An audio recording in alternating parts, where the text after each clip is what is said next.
Hello there, Internet. Hello there, YouTube. I am back, and I mean, I am really back. I actually feel good. I'm not hacking and coughing and having to mute my mic every 2 seconds. And, I still don't feel 100%, but man, when you've been sick and you start to feel better, you feel better than you did when you were well. Because when you were well, you took the wellness for granted. Anyway, let's get in there. Let's continue with this terrible build. It has been suffering. We came so close to dying in the last stream. Like, this is a legit challenge run. I mean, it we to kill the act boss of Act Two. Sorry, we legitimately used every single health potion we had. At one point, we were hard CC. There were multiple enemies just running a train on us in a corner. We could not get out. We were literally we had like 3 health potions left.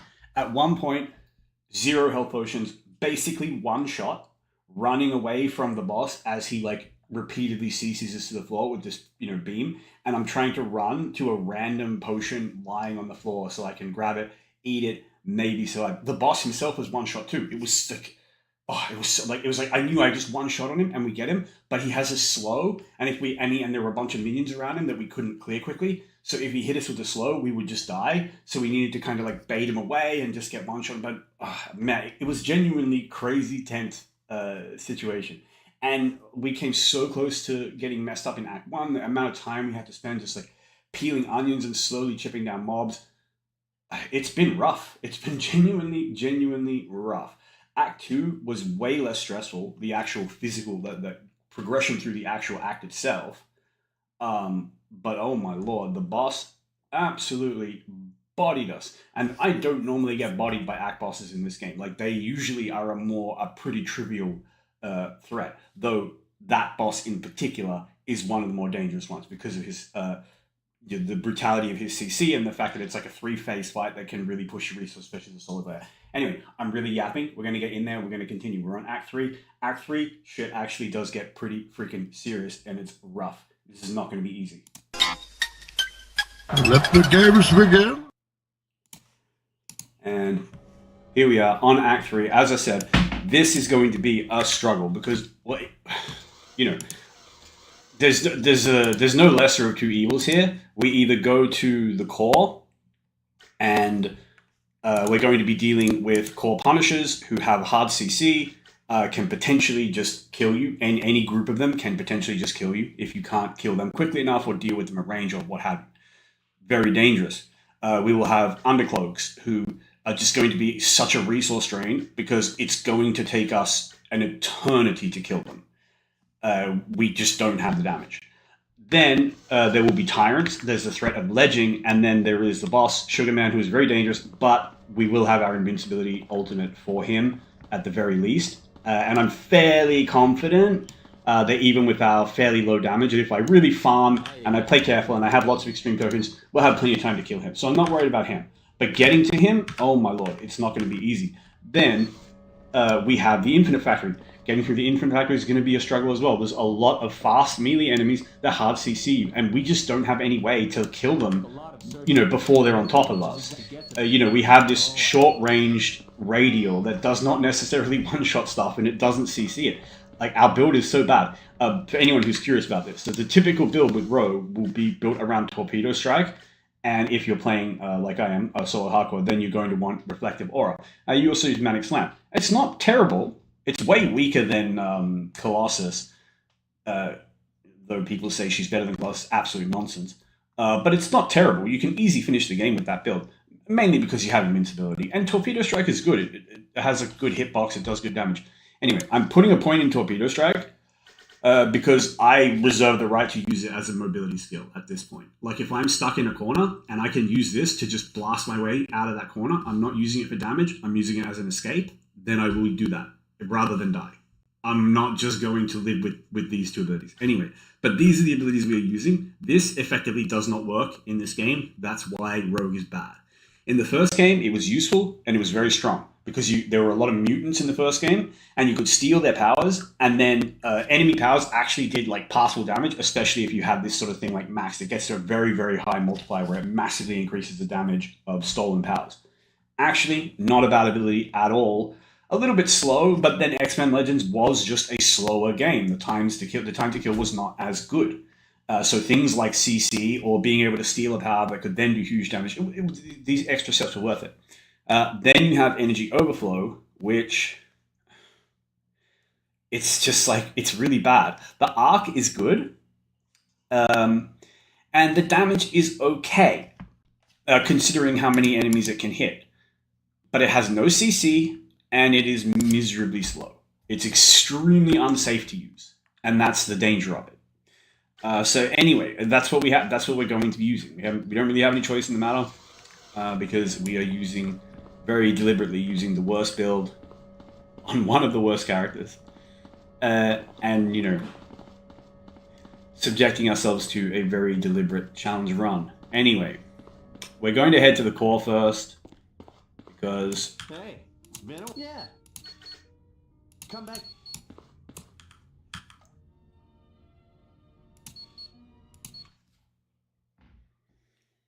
Good luck, guys. Remember to use that. And this is find a con. Right.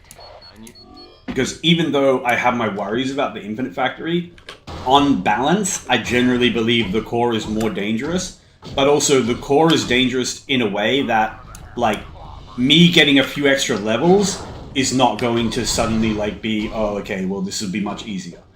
The only thing that's going to make this area easy or hard is how I personally play it.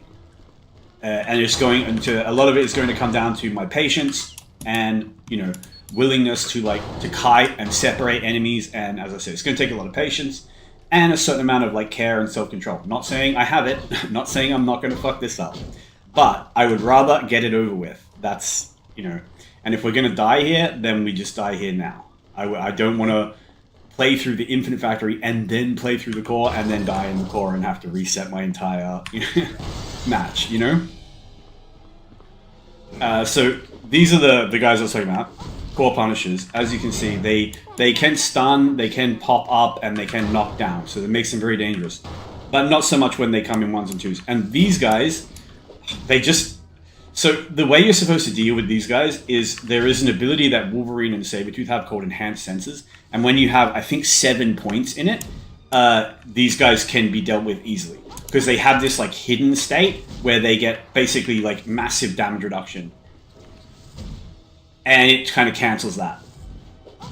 But otherwise, they mainly just exist as a... See how randomly he just loses so much health? That's because he's timed out of his kind of hidden state.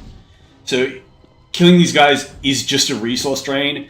It's just a patience check.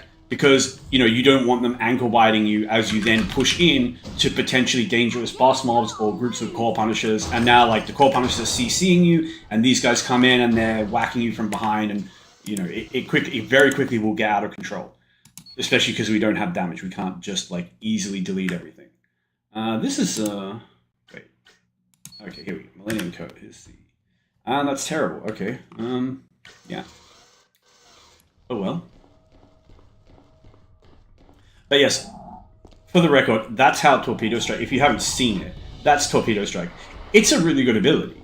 Because you can see how wide an area it's likely to hit, the fact that it gives you movement, the fact that it blasts through terrain, and that you'll see it, it actually knocks enemies down and smashes you through them. So it's a really good ability, and it's the cornerstone of any good build on Rogue. It's basically the only damage ability that you put points into.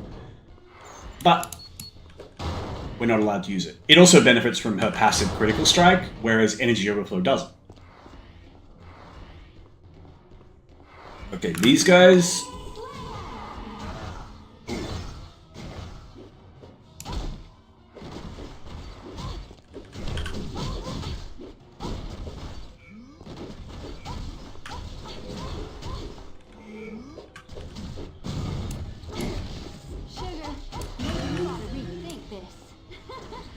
Yeah, we just want to wanted to just get rid of a bunch of them. And here, I might as well take advantage of, I'm going to have downtime dealing with these guys anyway. I might as well go break some barrels while I'm here. And this is just why the core is rough. And it doesn't matter who you play. These guys have so much damage reduction that unless you're literally playing a completely broken character like Iron Man or you know, like a Pyro or Sunfire or something using like a Flame Sword build with the double damage from their ult, like you're not killing these guys quickly no matter what. So you've just got to accept that you're in for the long haul. And these guys, it's like I genuinely I don't know what we're gonna do for big mobs of Punishers, because as you can see, this is not going to like it's too short range for us to like kite and keep hitting them. I can try it, but yeah. Anyway, so I'm not really sure how we're gonna deal with them, but we'll do our best. Maybe I can throw one of these guys into this pit. It's not easy because the throw auto targeting is as good as all the other auto targeting in this game, which is to say that it's absolutely fucking garbage. And apologies for swearing, but oh my god, do I despise it. It's like if the auto targeting in this game was like perfect, I would say that this is like, you know, genuinely. Or let me put it this way. If someone did like a remaster of this game... That was fun.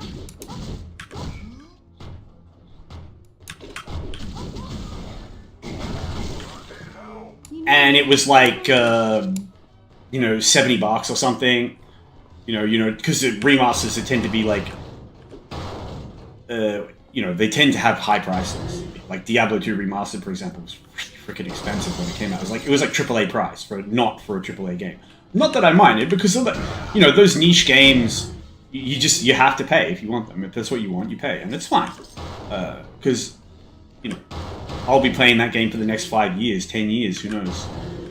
I will get literally thousands of hours of pleasure from it.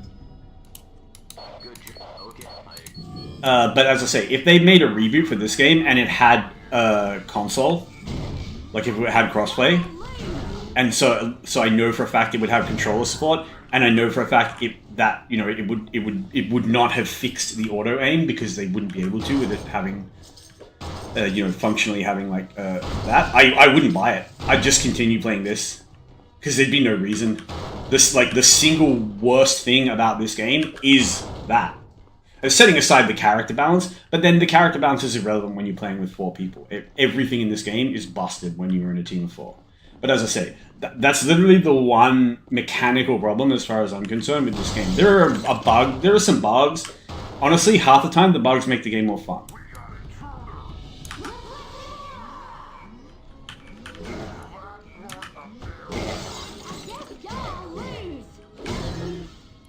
So it's not too bad if I have reflective... I mean, it's not bad at all if I have reflective aura. The issue is going to be... will we always be able to have it up? You know, are we going to have a positive...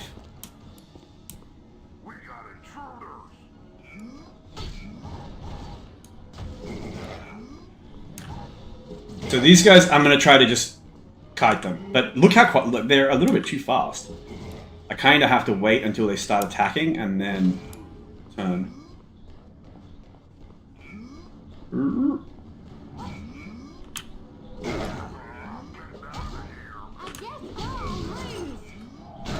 And that's what I mean when I say about like using Torpedo Strike as a movement ability. And I'm aware it did a lot of damage to them, but like, you know...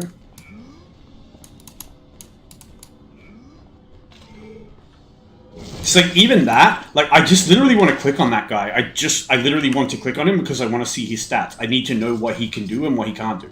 Like, and it takes so long just to be able to click on him because of how bad the auto aim and so on in this game is. It's genuinely horrible. But I love the base of the game so much and the basic gameplay loop and the builds and everything that I'll play around it and just accept it as like an added element of challenge. But it's a very frustrating way to have challenge in a game where it's like, you know, where instead of giving the enemy more power, we're just going to cut off your legs, break your knees. All right, what have we got here? Astonishing. That's better for energy overflow.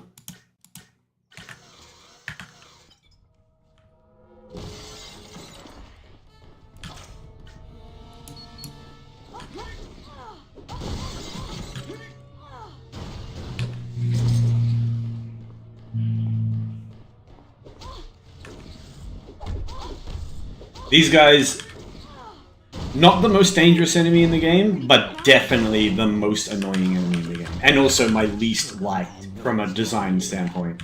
I don't think they're challenging. I think they're just annoying.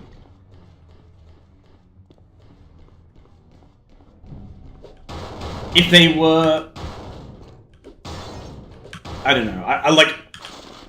If there was some animation-based clue where it's like hit them when they're doing this animation and they can die, but hit them when they're not and they're invincible. And if it was something like that, where it's just like, okay, fine, I just have to outplay it, then that's fine. But it's just like, it's forcing you to bring a particular character or have a miserable time. It's also forcing you to put points in an ability on that character that honestly is not worth, like, that is not worth the points anywhere else. That legitimately does nothing for you. So it's just a 7-point skill tax on a character who already, frankly, has, you know, extremely high skill demands. Like never has enough skill points for their builds. So you're just gimping. So you're forcing me to take a certain character that I may not particularly want to play or find fun or anything else, and then as like an added kick in the balls, it's like we're also just making that character worse. So it's like we're forcing you to bring a character, but then we're not even going to let you like properly min-max that character and get the most value out of them. And that to me, and you know, the only alternative is to just be like, okay, well then just accept that you're going to spend like an extra 20 minutes in this map killing these guys. Well, like, and it's not going to be like a fight in any sense of the word where there's like, it's literally just going to be you standing in like a corner or something while they just run around, not doing anything. Like they're not even attacking you, they're literally just running around, wasting your time. And every now and then you're gonna like hit one or use one with ability and see if they actually take damage, or you know, whether you just like chip them down 1 millimeter. And you know, eventually they'll die. But you're literally going to waste minutes and minutes of your time just on this completely boring and pointless gameplay loop. You could, like, as I say, they are really badly designed enemy. Completely anti-fun, anti-player, like, really terrible. As I say, the worst part is, when you're playing with 4 people, you just literally ignore them. Because, unless there's like a boss that has a really dangerous aura or something, the threat they actually pose coming up behind you is basically 0 when there's 4 people. You literally just ignore them. Don't waste your time with them. But even then, if there's 4 of you, you know, you kind of just like let a whole group of them, you know, come up and then just like, you know, pound them in a corner or something with all 4, like with your whole team. But anyway, it's as I say, they're a really badly designed enemy. I really hate them. I hate enemies that exist just to waste your time.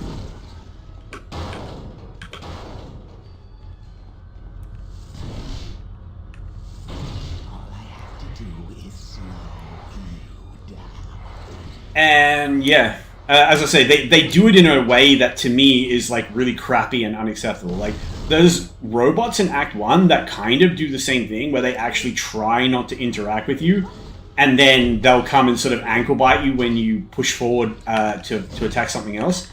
But the robots come in small groups, and the danger they represent is like, okay, so there's like one robot is going to come up behind you, and then it's going to like poke you with a kind of stun that CCs you.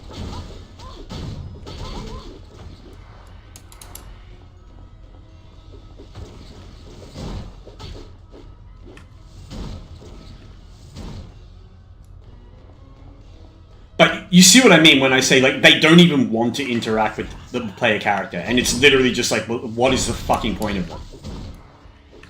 Like, they're running to the other side of the map.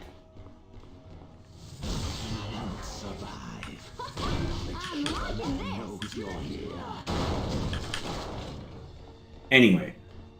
I would mold about these guys even if I was playing like a really strong character, because I just really really hate them. As I say, I think it's genuinely smooth brain game design moment, which is really sad because most of the enemies in this game, like, you know, they make sense. They fit in some niche where it's like, okay, this is an enemy that's like threatening from range. This is an enemy that's threatening up close. You know, this is an enemy that's going to try to rush you down and CC you, which means it's going to get like the threat it represents will be like hugely multiplied if there are ranged enemies nearby, because now you're not going to be able to like juke the damage they do. They're just going to be like pounding you while you're like lying on the floor. Blah blah blah blah blah. Like there's, you know, there's all these combos, and then yeah, there are also enemies like robots, like the little like the drones or the Slayer probes or whatever they're called in Act 1, that, you know, they kind of float around and they kind of try to avoid you. And then, you know, come and pest you from behind. The problem, the reason why they're okay is because basically you don't actually have to like spend ages hunting them down and killing them if you just have some ranged attacks. Like you can just zap them out of the sky. So, you know, they can be a little bit of a time tax if you play a team that has like no ranged attacks. But even then, anyone can do that. Better luck next time, sugar. You know, so you always have some tool to be like, you no matter what your team you bring, you're probably going to have at least some tool to be able to interact with them. Whereas the Undercloaks literally demand that you bring one character, and let's be real, it's one character, because Sabretooth and Wolverine are literal clones of each other.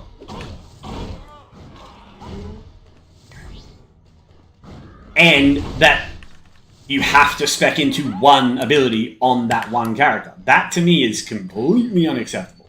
And the game actually punishes you for not doing that by wasting your time. And that's a terrible way to punish a player as well. That's a really...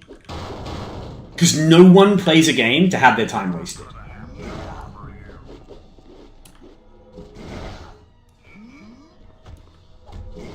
But this isn't too bad. These guys don't really have the range to mess us up if we just bait out those like hammer swings before we use our energy overflow. So the main issue I'm having right now is not, that said, we're not done yet. I don't want to... Better luck next time, sugar. Alright, time for a little exercise.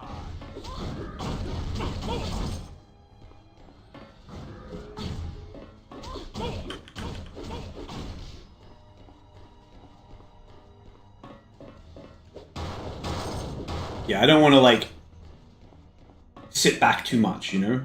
I want to...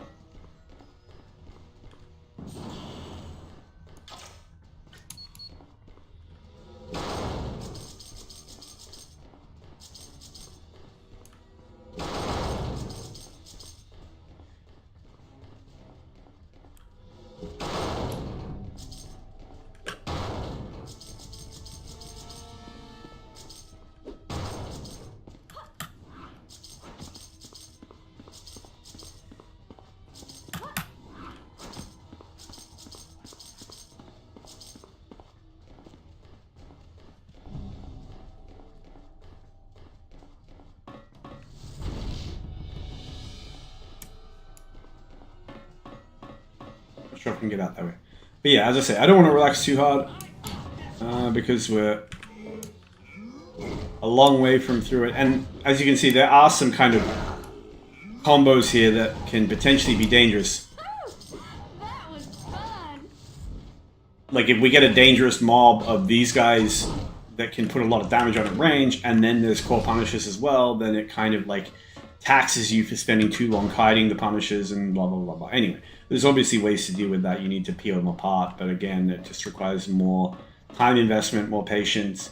And you know, the danger with anything that requires patience is that, like, you know, people will say like, oh, your health is a resource, your energy is a resource, all these things are resources, right?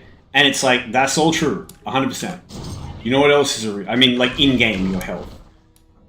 What is also a resource that people don't talk about much is, in real life, your sanity points are a resource. Like the game, like you can't just play something that just exists to like make you suffer and do it forever. Like you can't play a game in a way that all the fun is squeezed out of it, and you know the only thing left is just raw challenge and raw, you know, I guess y'all lose. and raw frustration of like constantly kind of struggling and so on, and having to be like locked in constantly just to make progress, and everything's taking 3 times longer than it should and is 10 times harder than it should be, and blah blah blah. Like if you play like that, any game like that, like at a certain point it wears you out. At a certain point, I genuinely think some people just like, it's like on some level they almost want to fail, so like the stress is over, you know. But also it is just like, you know, when you're under stress, it's harder to make good decisions. When you're pressed for time, it's harder to make good decisions. When you're frustrated, it's harder to make good decisions.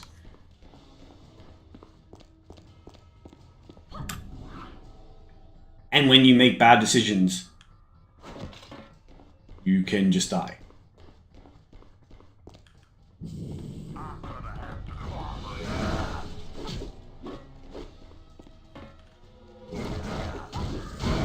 Pleasant dreams, y'all.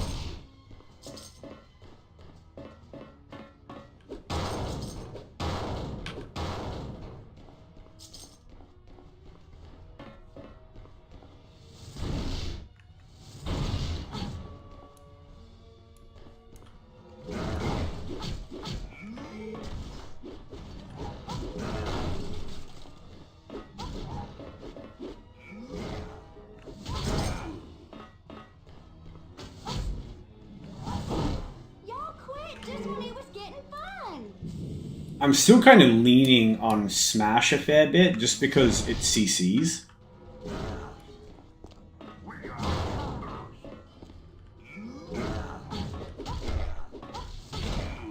Also, it does more damage than Energy Overflow to a single target.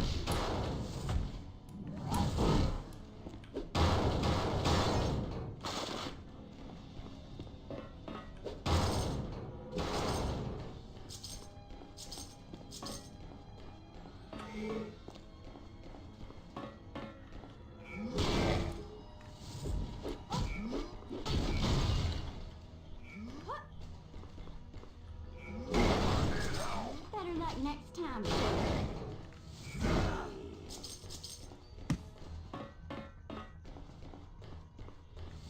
I am a little bit quiet today because even though I am feeling much better, health-wise, I'm still not 100%, and I am so worn out from this week. This week has been rough. I've had like personal stuff that has been going on, which, you know, nothing dramatic or anything, but like in addition, like I've genuinely been sick since Monday, and like rottenly sick as well. Nope. Like there have been days when I genuinely did not want to get out of bed. I was just laying in bed with like a fever, shivering, and but there were things that had to be done. And then, you know, I do really want to keep this streaming up regularly, even if it is literally just an hour a day at roughly the same time. And I'm so tired of like setting a goal and then like some random thing will come along and just be like, you know, tempt me to like not complete it. And, you know, in some cases even genuinely like a really good reason to not do it. And there's no like, you know what I mean? It's not just like an excuse. It's not copium. It's like I genuinely have been sick this week. And I think like most people would probably say like, you know, oh, okay, well, fair enough. Well, you just stream when you feel better, right? even if you had told yourself, even if you made some commitment to yourself that like, oh, okay, I'm going to stream this week. I'm going to stream. I'm going to start streaming every day. Blah blah blah. And then you make this good promise to yourself that it's like, oh, okay, maybe no one would blame you for like then delaying that for a week. In order to get your health sorted first. But it's like, yeah, that's true. But like, Jesus, man, like stuff like that can happen so often. And if you have the option to just be like, I'm just gonna get the thing done anyway. It's like, yeah, I don't have to. I could avoid it, and like, probably no one would blame me if I did. Because this is a good reason to not do the thing, but it's also like, if I can do it anyway, I will, because like, sometimes you're gonna want to do something, and something's gonna stop you doing it, and you won't have the option to do it anyway. Like, it just won't be there. Like, a problem is gonna come up that stops you doing it at all. Like, the last time I was streaming, for example, and I was actually starting to stream regularly and was like, okay, now I'm gonna like try to get back into this a little bit seriously and get a couple of weeks together of consistent content. It wasn't like, oh, I got sick. It wasn't like, oh, something came up. It was like, my internet died. And it was gone for, many, many days. I did not have, and even when, when it would work, it was unstable. You can't stream with unstable internet. So, that was a situation where it was like, I want to do it, and I literally could not.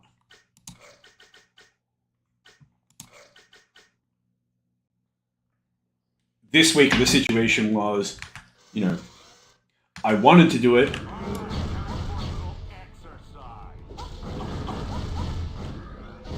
But I was sick. And the other thing I did this week was, the whole, like, rank grinding, which is kind of new to me. And there was a lot of nervousness and so on in that. And it also obliged me to stay up fairly late for a couple of nights in a row. Plus, like, when you play, like, people will say, like, oh, I'm sweating, like it's a joke. And it's like, no, when you play, like, genuinely competitive games and you play it seriously and you genuinely, like, locked in, you literally can sweat.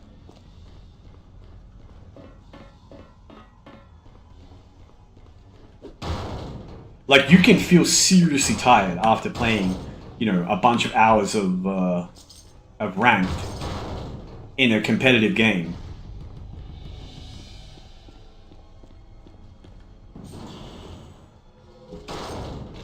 So, throwing that in as well this week.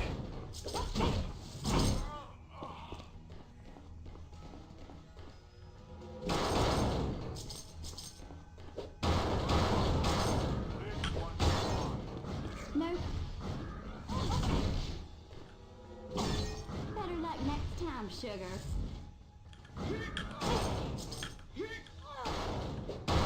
What a jackass. I need to stop walking backwards. Alright, let's blink portal back with still our equipment. Because we're not actually particularly rich. Typically, on a stronger build, you'd have plenty of money at this point. You'd be saving for like extra levels and extra EXP and extra skills and stuff like that. We have had to buy so many potions, particularly energy pots, getting through Act 2, that it genuinely dented our progression as far as like being able to pull money together is concerned.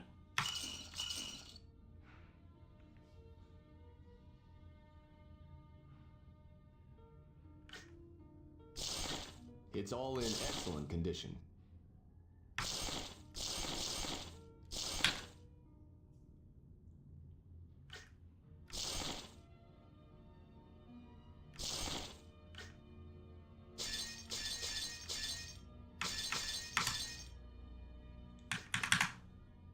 I don't know if this is better, because that physical damage is...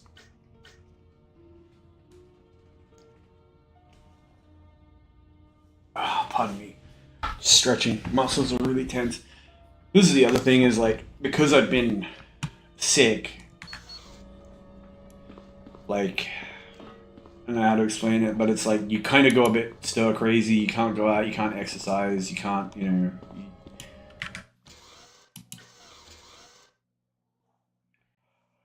Anyway, my muscles are all weirdly like tense and so on. I need to use them, like I need to do stuff.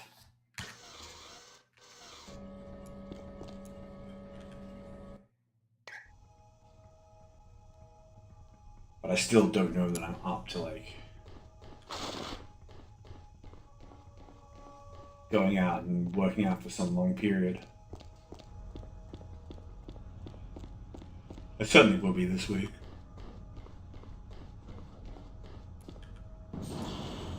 At any rate, we are actually making decent progress through the core. And here we are coming up on one of the more dangerous areas, and this area is dangerous.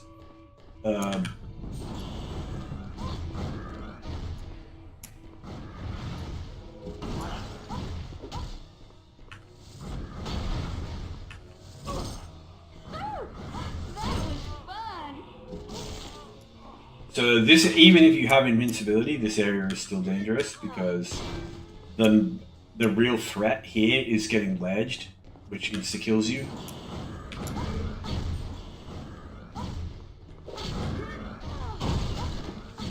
But I'll walk anyone who watches through when we actually get to the relevant area and explain how you deal with it. You know, it's just one of those things where you just have to be like consciously aware of what the threat is and how to play around it. But then also it's like you have to take it slow, because if you do things too fast, the odds that you will make a bad decision and get punished for it go up a lot. So basically here, these guys, as you see, they can pop you up,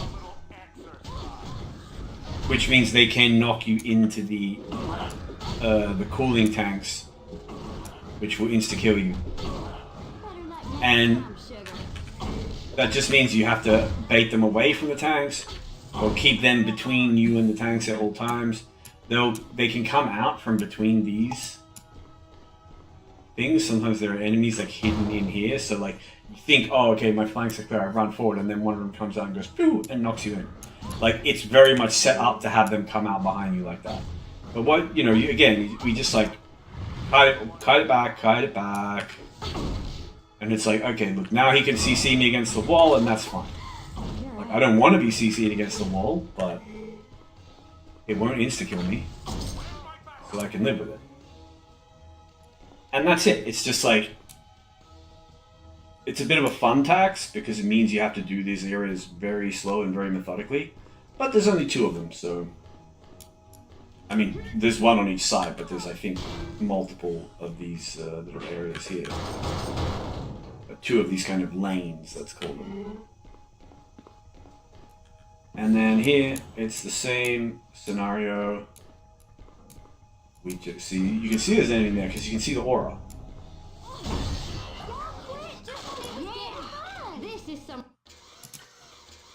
Nice, always happy to see a rare. What do we got here?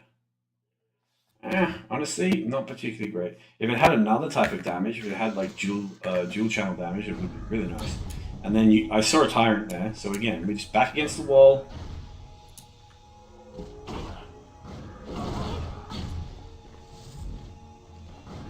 And now we can do the ledging if we want, although you know, auto targeting, not the best. I'm pretty good, aren't I? And again, in the corner, nice and safe. Stun this guy. Bonk, get out of here. On your bike. Ah, another rare armor. What is like the rares I've been getting on this run? A little bit wild. Nothing good here, but yeah, worth selling. And yeah, we're just taking it slow. Being patient is the solution to basically everything in games like this.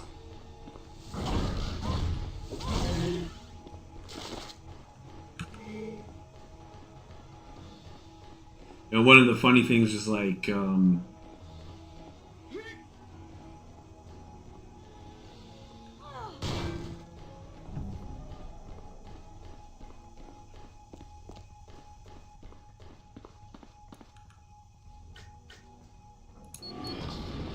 if we got to lower these control, these reactor bundles, and then we can go back.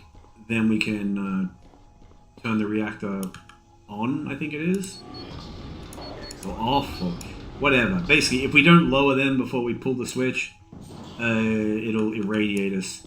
And when you're playing as a team, you can just do that to speedrun it. Don't worry about it.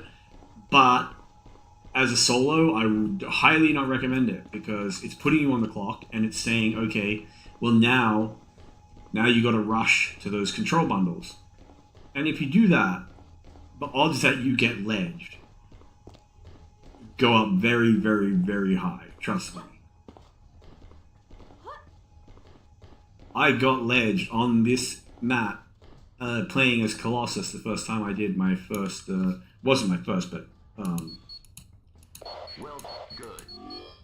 one of my first like solo hardcore playthroughs when I started doing them for this channel. Obviously I had done many in the past, but I was coming back to it and very rusty and absolutely got rolled here as Colossus. Like I'd just completely forgotten how dangerous this area was and how careful you have to be around those pits. And it just happened, and you just watch it happen. You watch yourself sail into the air. Your brain is going like, okay, where am I going to land? And then you get that horrible feeling in your stomach because you're like, oh shit, I see where I'm going to land, and that means I'm dead. And I don't have I can't reload a save. There's no one else to like revive me. That's it. Game over. Restart. Quest 1, Act 1. And that's exactly what I had to do.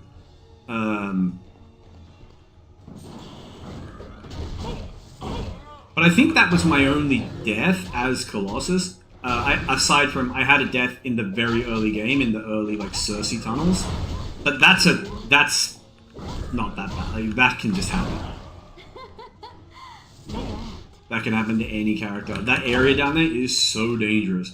The worst part is like, it doesn't necessarily kill you, but what it can do, which is even worse, is sort of bleed you to death. Where it's like, you can get in there, and it's like you're getting so beaten up, or you're having to use so much EP to like finish a fight, that you're running out of EP potions. And now it's like, you don't have damage because you don't have EP, so now stuff just lives longer and longer and longer, and it just spends more and more time beating on you. And now you're like, your health is getting like badly taxed.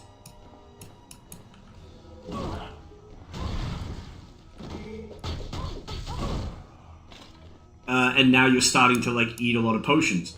And it's like, eventually what will happen is you run out. And then it's like, you're going to have like, you're going to be one shot, and you're going to be like, okay, well, can I get, like, you can't get healed in town. There's nothing. You just have to like walk into the next mob while you're one shot and just get killed, chipped down by something. It's a really, really terrible way to die, but it can happen in the early stages of the game, especially on weaker builds. I don't know why I stopped there. That was super dangerous. Alright, let's just get rid of this guy. Pleasant dreams, y'all.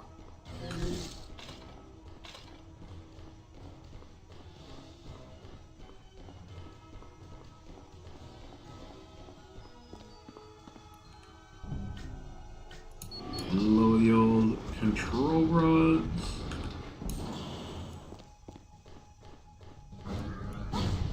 And then same deal as before.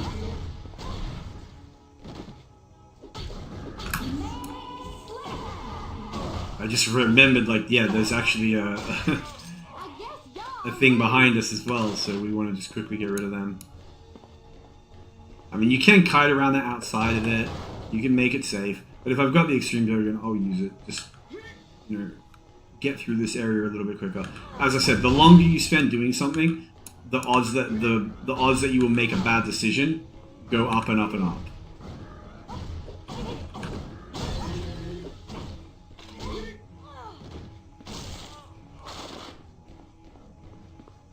Yeah, regenerate from that, jerkos.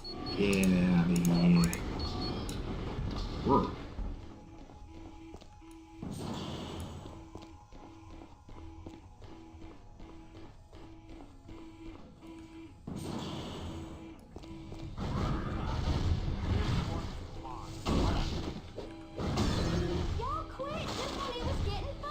incredible.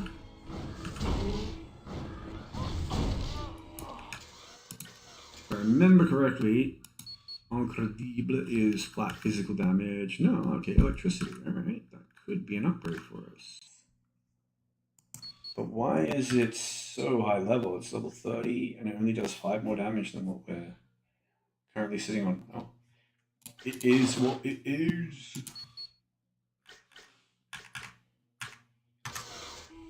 Wait. I swear I put the wrong armor back on.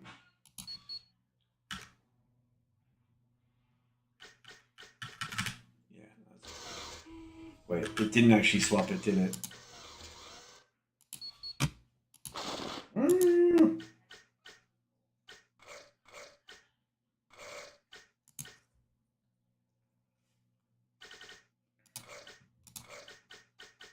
And this, my friends, is why it's good to have skill points saved up. At least for a little while, you can simultaneously rank up a few skills. Because nothing bites more than, you know, when you've got like 3 skills that can be upgraded, but you can't upgrade it. You can only, you have to pick, just pick one.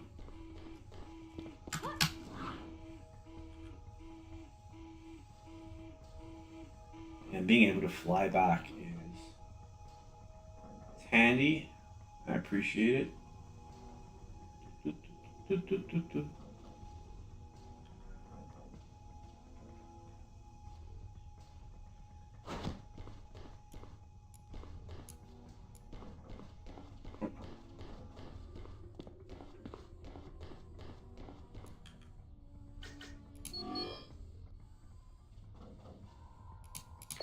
You need to. And the smart thing to do here would probably be to just skip this middle bit, because it's just full of freaking undercloaks. But they are worth a lot of EXP, so.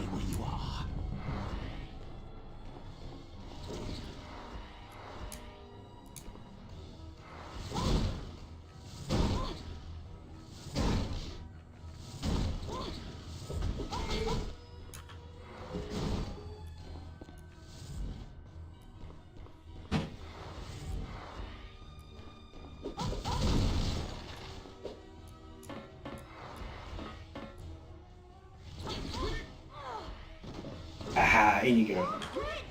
You too. And you? No. Yeah, it doesn't make my life easy or anything. In you go? Get out of here. So yeah, like, there are ways to deal with them that aren't the worst, but...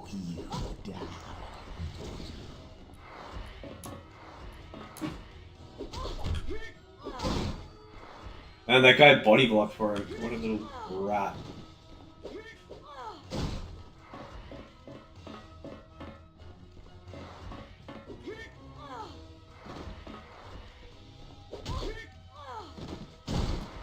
I'm molding that I can't get that gear piece.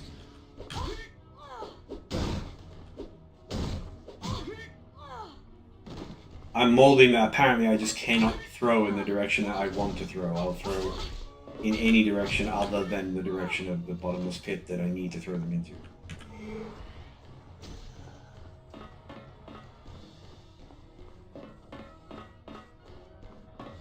Stay where you are.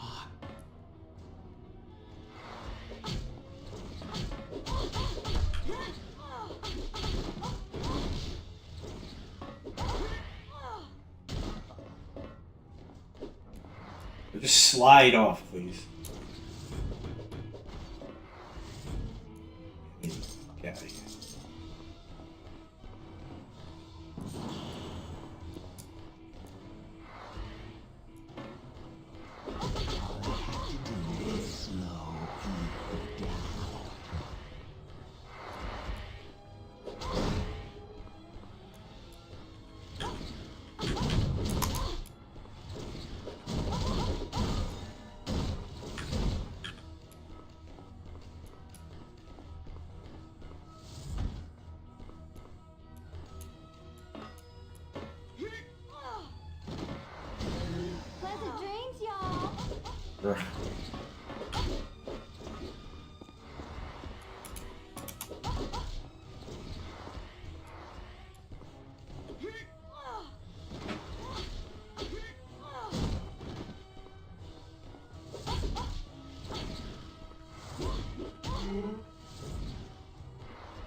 Of course.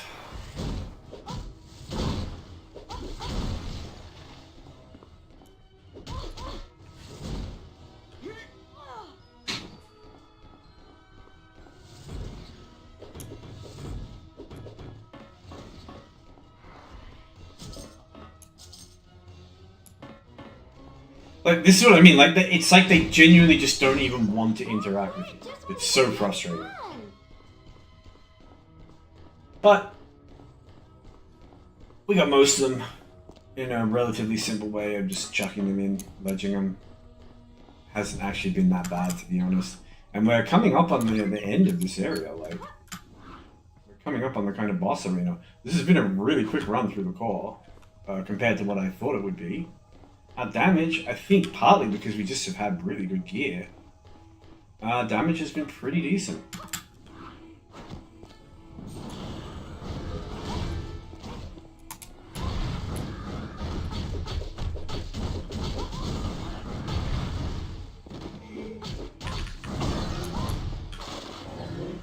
That was fun.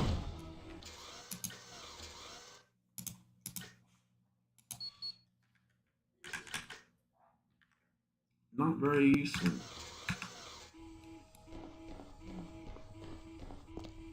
We are extraction point. We'll pop back. I got so much equipment. I'm just gonna sell a bunch of it.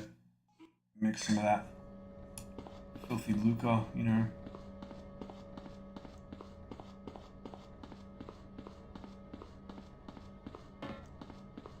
Hi again. What can I get you?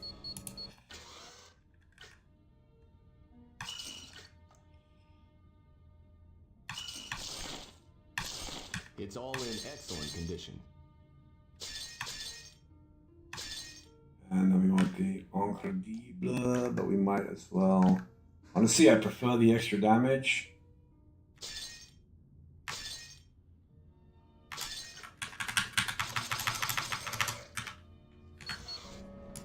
All to the good.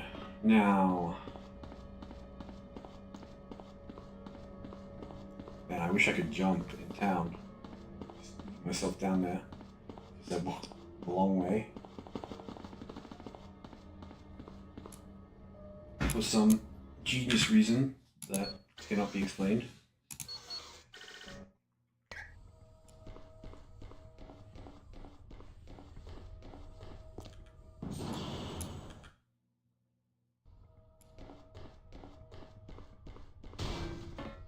A trespasser.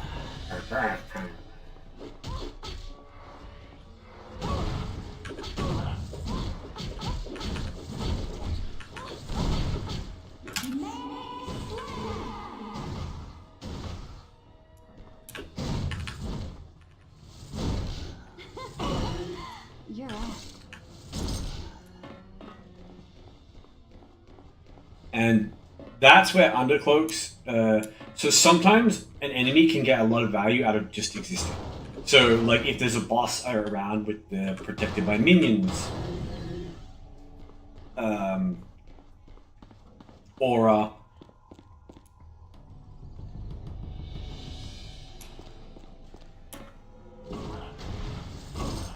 or Next time, sugar. vice versa. So basically, there's two versions of that aura. There's one where it's like you can't kill the enemies nearby until you kill the boss, and there's another one where you can't kill the boss until there's no enemies. Both of them can make undercloaks very dangerous, because if there is an undercloak boss that's making everyone invincible, killing him is basically, you can't just walk up to him and delete him instantly. It's going to take a while. So everything around him is going to be invincible while you're slowly chunking him down. Sugar. The alternative is that you have a boss like a tyrant or something, a boss, and then you have who is protected by his minions, and then some random undercloaks will wander into the fight, like what just happened there, and then that can potentially be even more dangerous because multiple undercloaks take much longer to chip down. But it's not too bad. You can use Magic Slam to stun them and then kill them relatively easily. But you can't afford can't always have an extreme That token. was fun.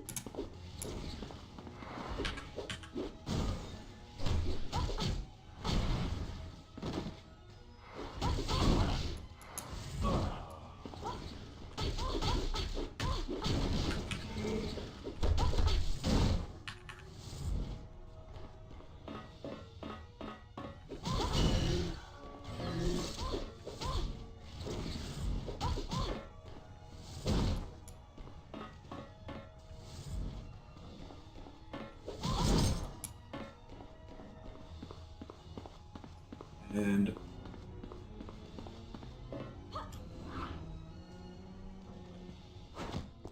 chugging through here, getting it done.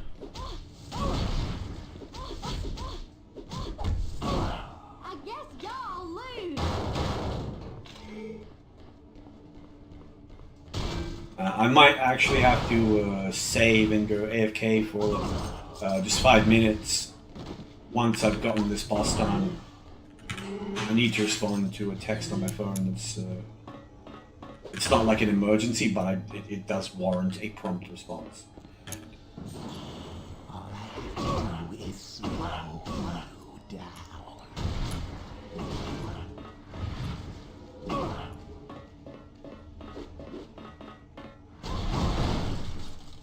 I guess y'all lose. Yeah, this is some real power.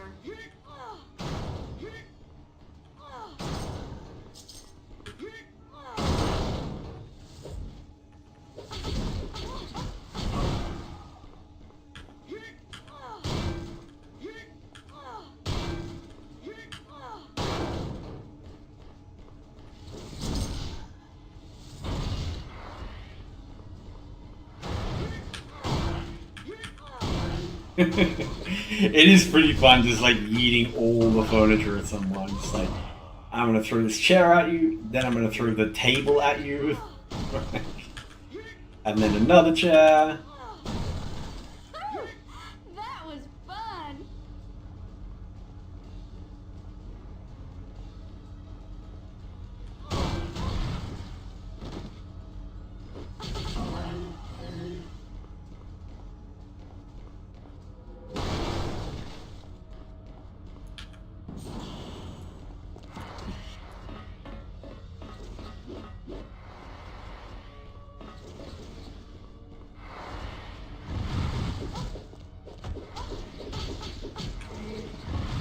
This is potentially like a stupidly risky thing to do, but if I can kite them all together.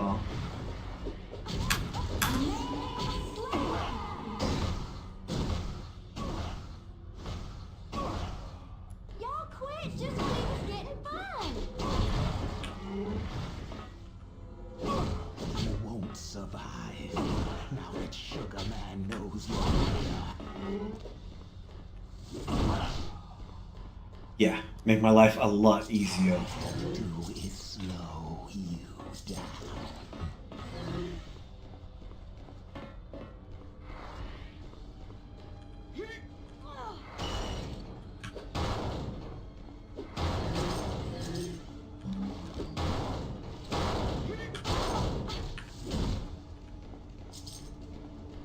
See, this ability will do like 150, even 200, 300 damage if it crits, and everyone has a base crit chance.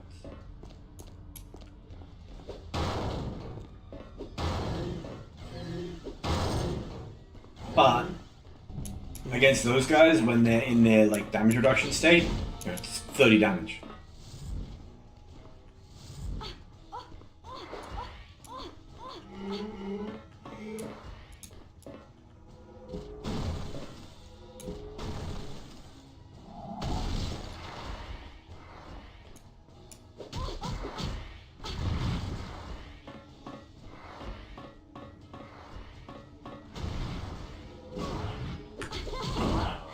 Those guys, it's really hard to bait out that slam attack without still getting hit by it.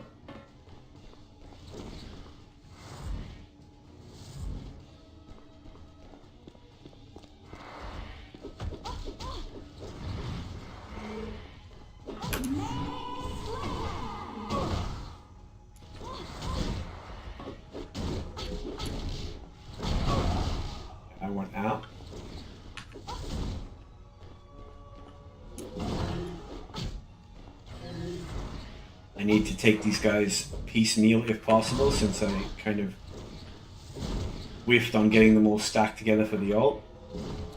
So now we're just going to take it slow.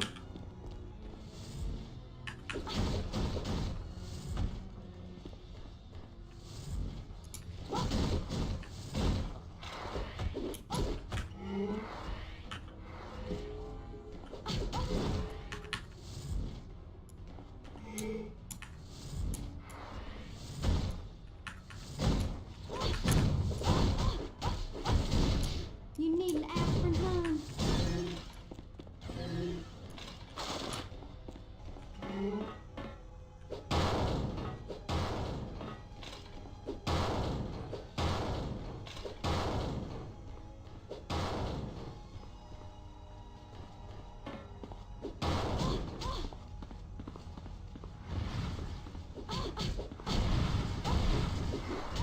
Yeah, of course one of them just randomly comes from the room that I've just cleared.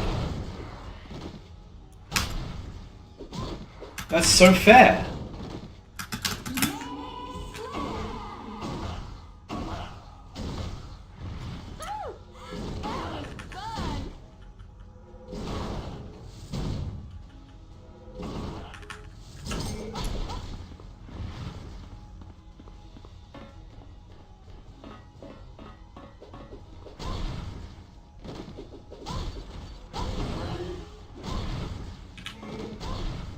These guys are so dangerous just because you can't properly kite the CC unless you have a really long straight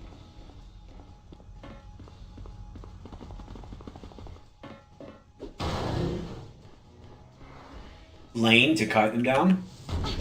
Because if you have to turn, it still just hits you. I really dislike it. Y'all quit just when it was getting fun.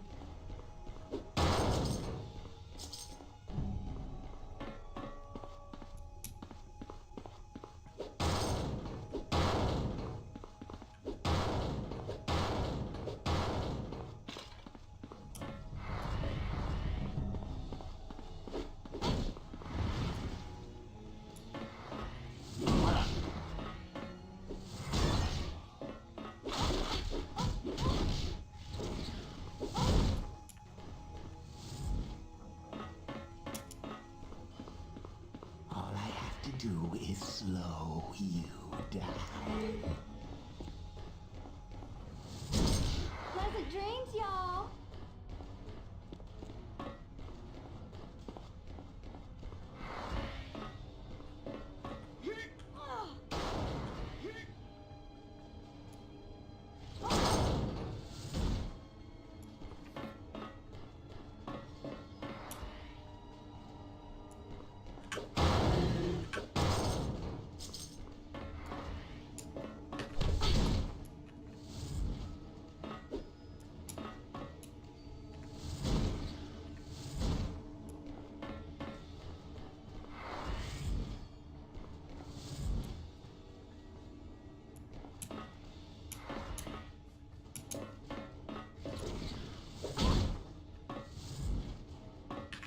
Like,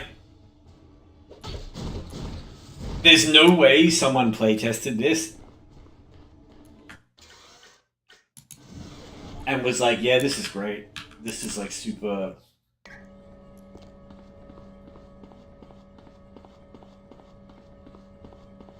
fun to fight these enemies that literally do not even want to interact with you, that run away from you, that will just go hide and sit in a corner. Hi again. What can I...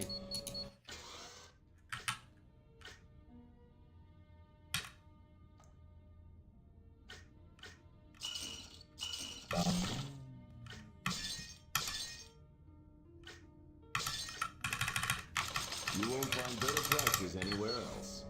Alright, now, we're about to take on Sugarman, but first, I want to make sure I have as many extreme tokens as I can grab. So let's just go to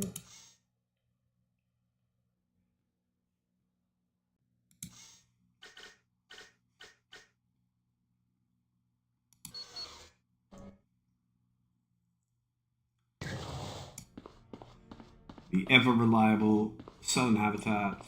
Just crack some of these barrels. Hopefully get that extreme nice and quick. I'll take it.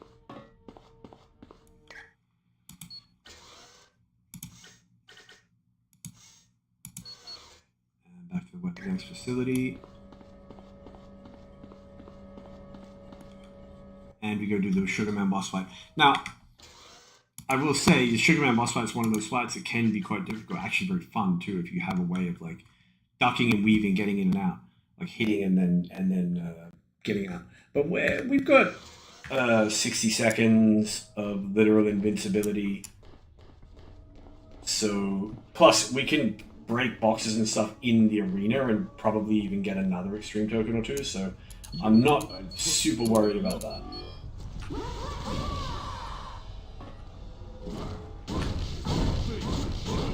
You ain't got the stuff to take me. He also wrecks himself on Reflective Aura, which is nice because he does a lot of damage.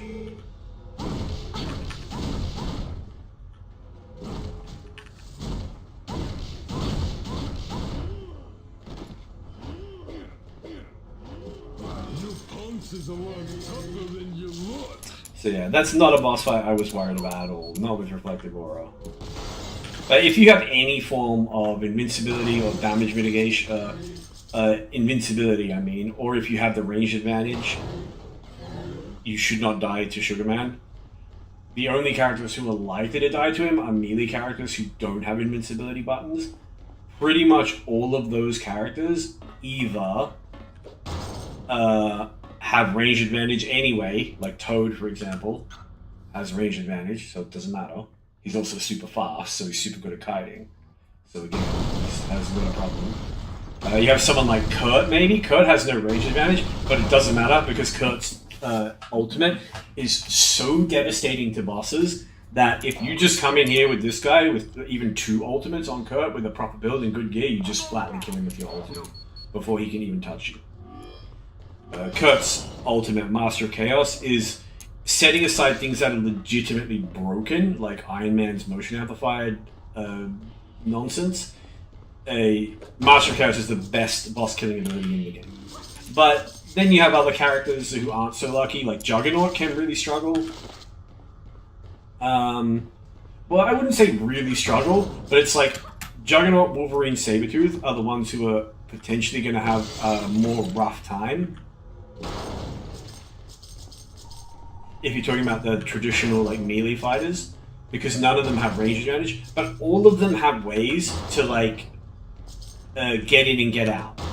So like Wolverine or Sabretooth can like go in, hit him with Eviscerate, and then use I think it's called Talon Fury to just like instantly yeet themselves back out before he can initiate his melee combo. It's not like Rogue where like you have this hideously long animation and then they're just gonna like turn around and whomp you. It's not like that. Like you just bait out his melee swings and then just like smash him and then leave and then use your mobility to yeet yourself out quickly. But as I said, I'm gonna have to go. I'm gonna save because I will have to alt tab this. And I'm gonna bring up my BRB sort of screen. So I'm gonna save first, just because alt tabbing can sometimes crash this game. But as I said, there's not a lot I can do about this. I don't like pausing the stream, but this is kind of necessary.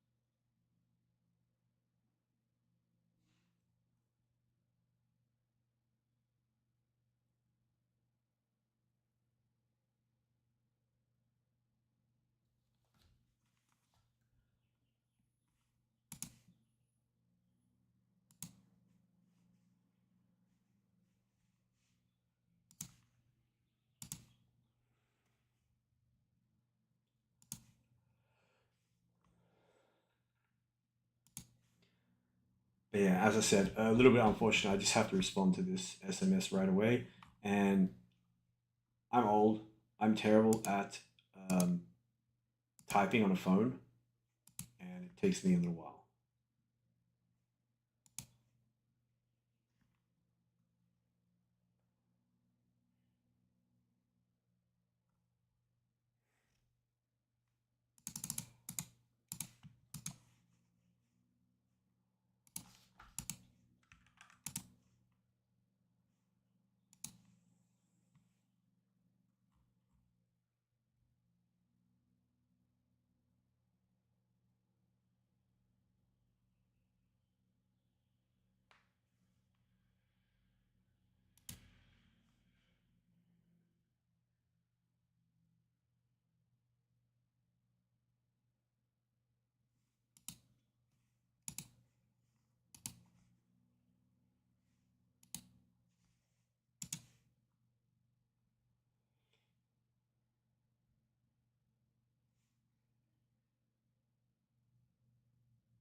Again, sorry about this. I realize I've gone very quiet. I am focusing on typing, or I would try to like keep up at least some pattern. Try to keep this a little bit interesting.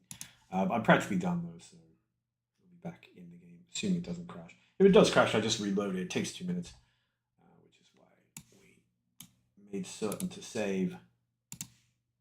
And we should be back in business. Yeah, beautiful. All right, sorry about that. Such is life, though. So now I'm looking at going to the infinite factory. Very nice, nice. Extra point in energy overflow, even though it's kind of terrible. It's all we have. It's our bread and butter. We kind of need it. And I mean, at least we're getting super tanky, right? We're getting all these passive resistances, which are really nice. I suppose I should put a point in block, because if I am not lazy and I actually use it, I can use block to avoid getting hit in the first place. Like if something like those tyrants that come and they do their ground slam, I can just block the ground slam to not get CC'd by it. And CC is the most dangerous thing to me at the moment. The reason why I don't like specking into block as a kind of tool for avoiding getting CC'd is that it's ultimately passive. You're not solving the problem. You're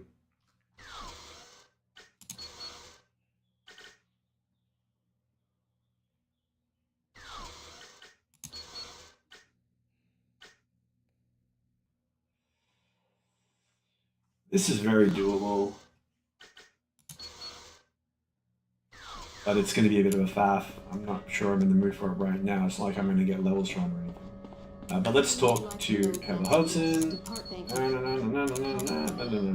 out of here on your bike, lady. And let us continue on. We're going to sell a bunch of gear, and then we'll get into the Infinite Factory.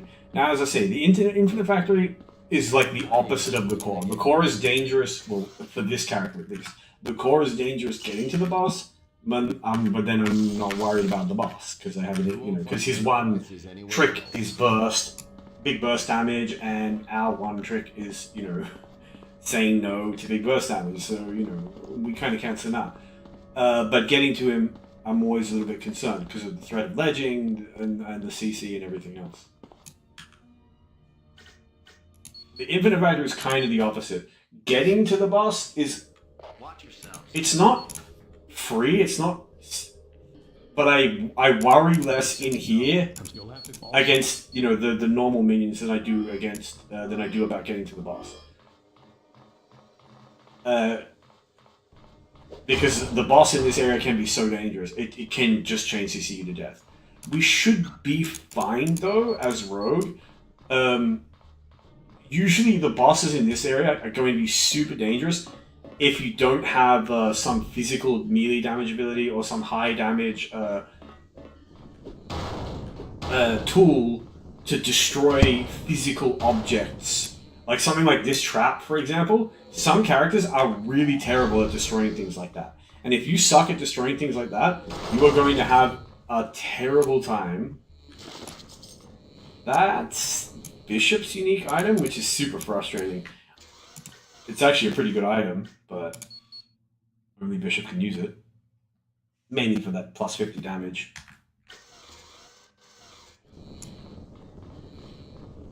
And is it, considering you can, when you can equip it, it's very strong. Knockback.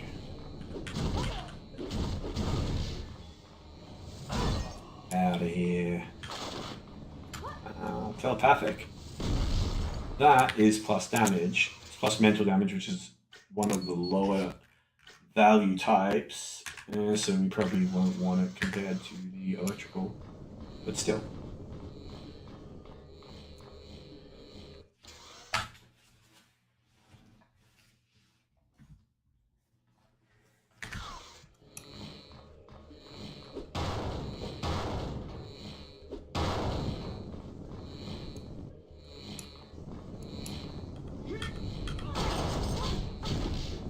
That was great. I literally turned around and threw it in the opposite direction. Don't quit just when it was getting fun.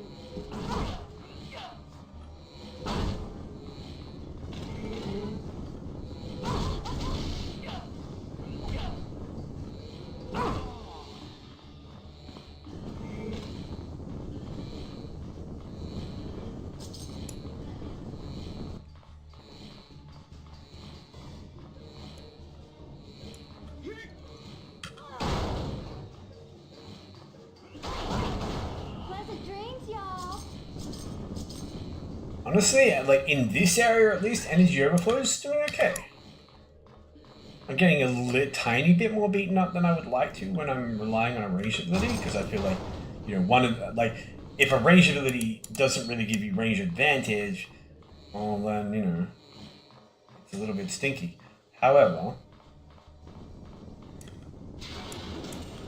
I think this one gives you just enough that if you're careful with your kiting, you can kind of work with it, but it also very much depends on the enemy, because some enemies will just kind of push it right through. Anyway, we need to try to bait these guys around this corner. Pleasant dreams, y'all.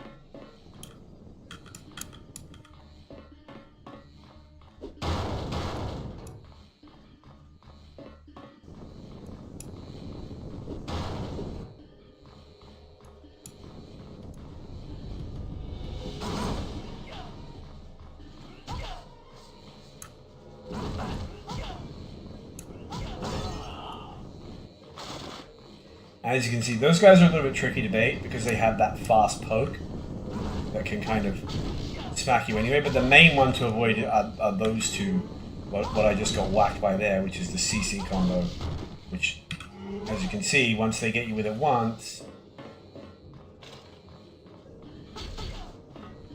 I guess y'all lose. they can then go on to whomp you a fair bit. So it's not like the enemies in here are true, because those guys are not true. They do a lot of damage. The robots can do a lot of damage.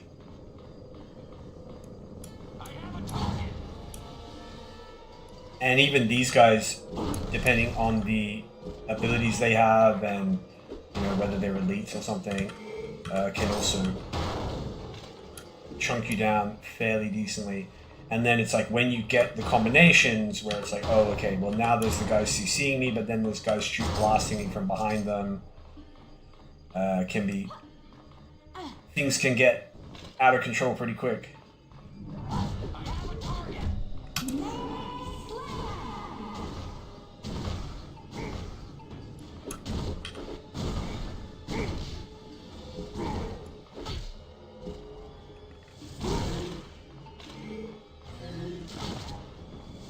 The funny thing is, like,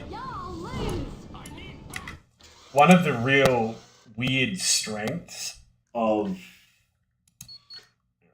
16 energy damage, no, that's no good. One of the weird kind of strengths of Manic Slam is because it hits everyone on screen individually, which takes time, and you can kind of see it as a weakness as well. But it's kind of pausing the game while it does it. So.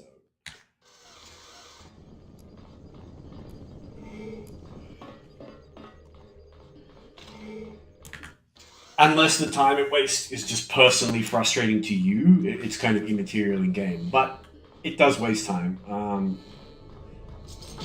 But because it hits everyone individually, you get to like look at every enemy that's on screen in terms of like, oh, is this guy have enhanced damage aura?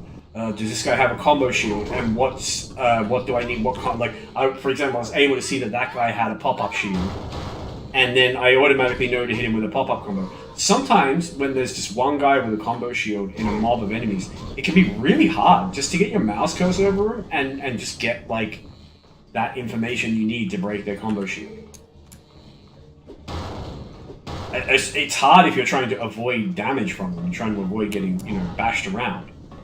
That's a pretty scary group, so... Better luck next time, sugar.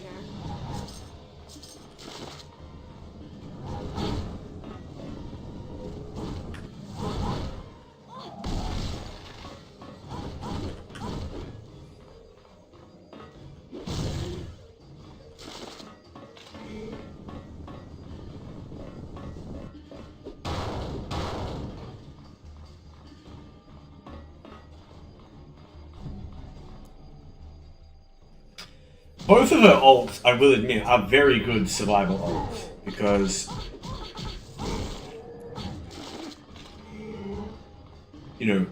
Manic Slam gives you all your EP back, and it, does damage to everything on screen. It lets you see everything on screen, so you know what you're dealing with, and it turns off powers, which means it turns off auras and stuff like that. And it stuns everything for freaking ages. So you have plenty of time to deal with stuff while it's not like, bursting you down and pummeling you. I just keep getting better.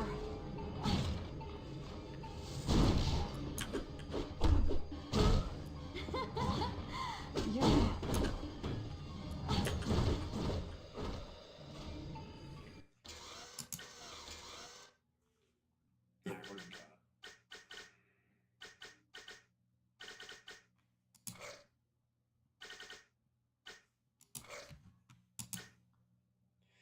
Yeah, let's keep going with Prism Shield. You know what they say, if you're gonna be dumb, you gotta be tough. If you're going to be dumb, you've gotta be tough. And this is certainly a dumb build. Now,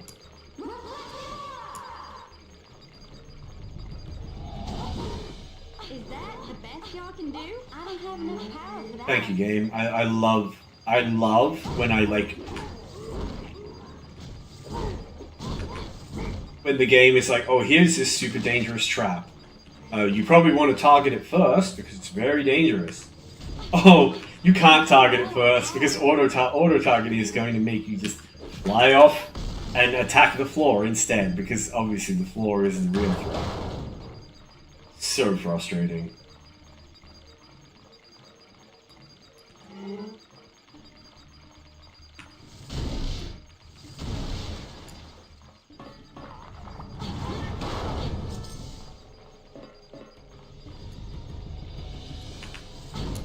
You need an aspen, hon.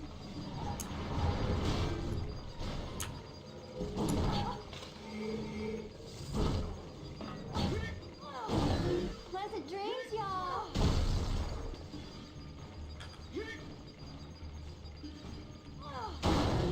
Stop dancing on the edge of the pit. Fall in.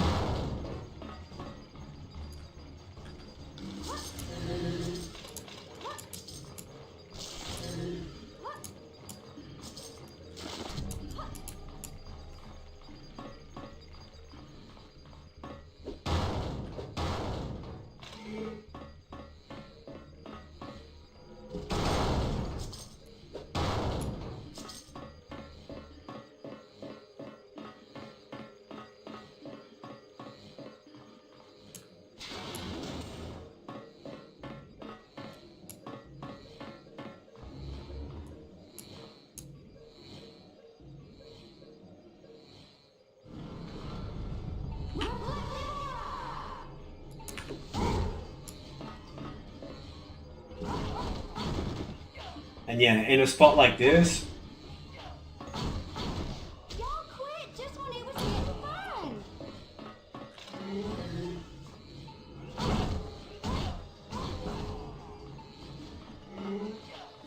the thing is, I'm setting myself up for misery because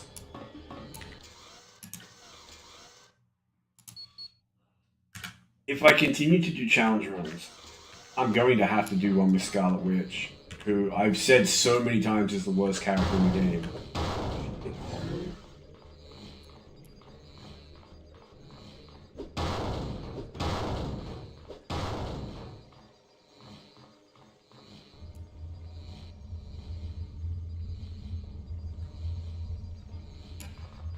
And now it's like, well, then I guess I'll have to actually go prove that.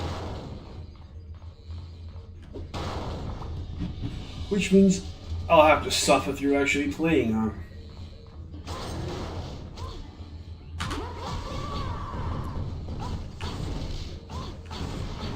I need to not die while I'm breaking this thing.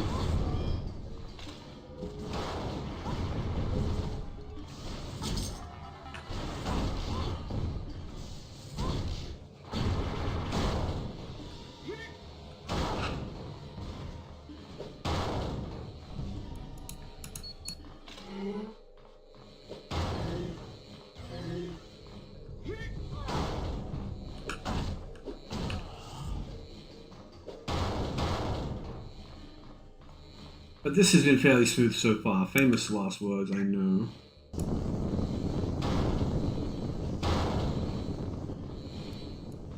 As I say though, I suppose when I'm done with this, I just have to do the Scarlet Witch playthrough and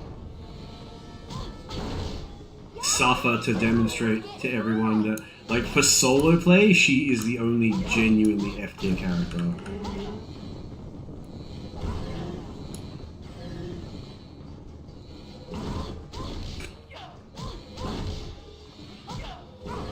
Like, she's the only character who I would say is so bad that, like, I don't know how to explain it. It's like the other lower tier characters, like Juggernaut, Wolverine.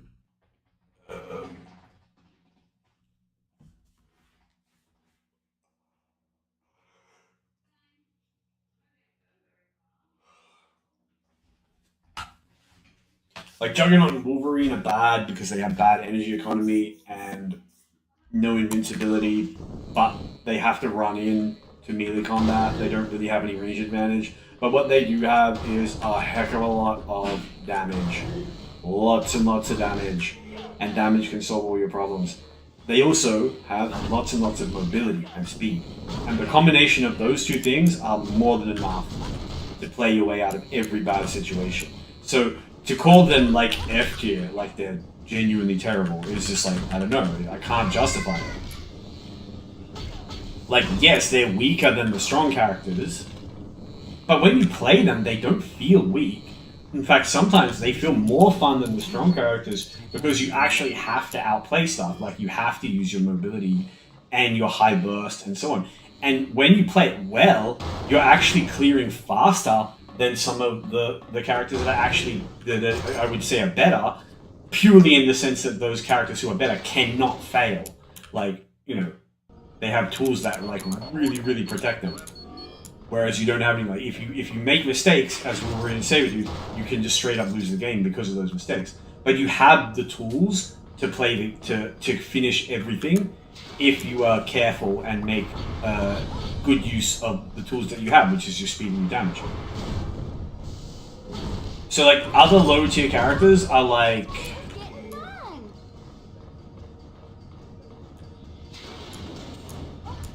Rogue is sort of low tier, but at the same time, it's like, you know, she does have an invincibility buff. And when she has Torpedo Strike, like, her damage is not even, like, it's not like, you know, for a normal playthrough, her damage is fine. And she's functionally invincible. So, you know, again, you can't realistically call Rogue F tier just because she has a slower clear time. It's fine, she can be slow if she needs to be, because she's not going to die, or she should. Where Rogue will start struggling is on hard, where her damage genuinely will fall off, and you'll be like, oh, you know, now I just popped my invincibility and I want to kill these 3 mobs to get full value from it, but I literally can't kill the 3 mobs in the 45 seconds.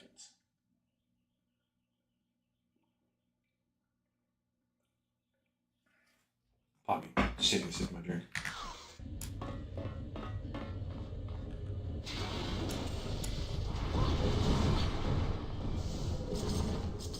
And then I would say like Cyclops as well is definitely one of the weaker characters because he doesn't have good energy economy, and he's very reliant on this sort of CC trap to give him time to beat things, which means you basically, like, you play every engagement as Cyclops like this, where you're like baiting stuff into a choke or a doorway and then getting it stuck in the AoE of your trap, which is going to hard CC it, and then you just beam it down. The problem is that some stuff is immune to CC and will walk on you, and you don't necessarily have the damage to just instantly, like, you know, get rid of it.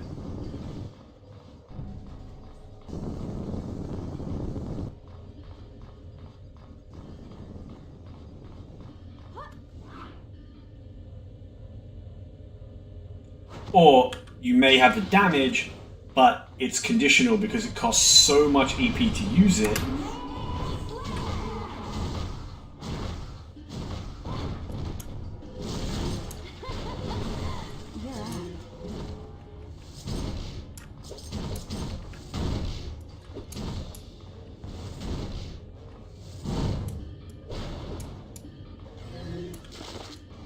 Nice rare, always happy to see it. But yeah, so you get to the point where it's like you're just using too much EP.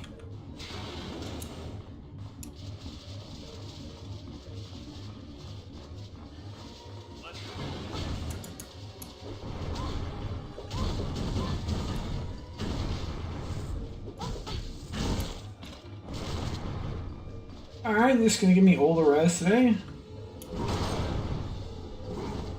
Ah, this is nice. Nice and free. I'll take it.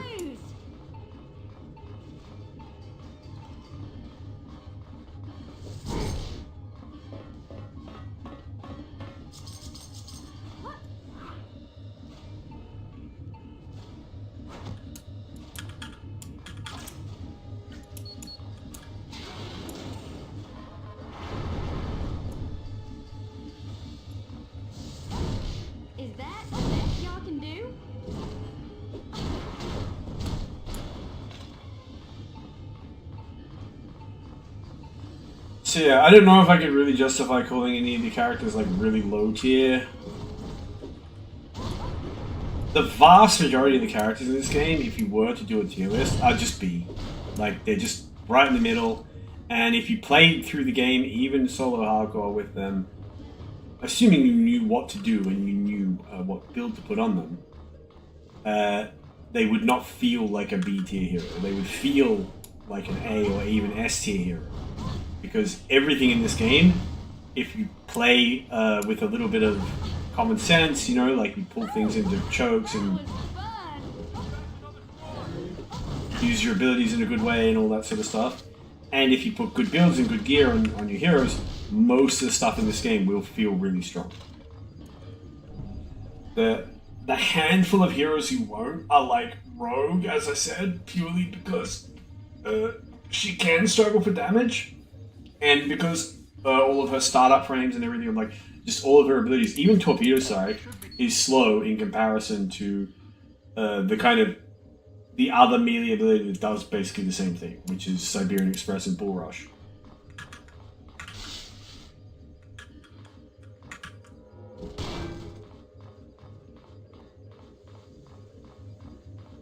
Like, they can be used to instantly get yourself out of trouble. You know, Torpedo Strike, it's not instant. It's fast, but it's not instant.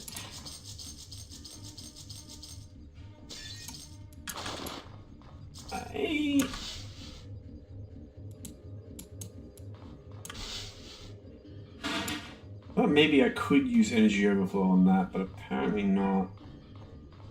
I'm gonna have to go back and it's the long way, but that's okay.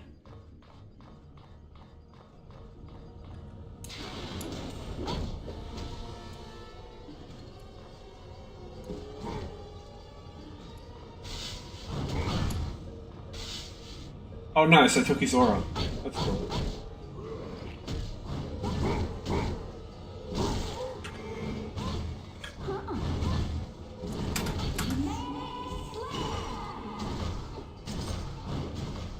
Pleasant dreams, y'all.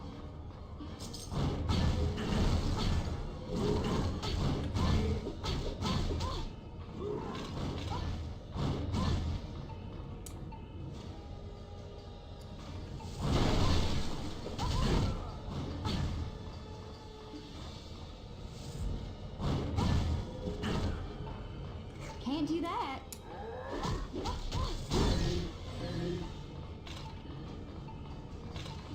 And what is with these guys being like so Pleasant dreams, y'all. wimpy about running away? Whatever. Obviously gonna have to go sell some stuff and grab some stuff. There's potentially some good stuff on the floor there, but let's just clear some space for it. Make a little bit of scratch while we're at it.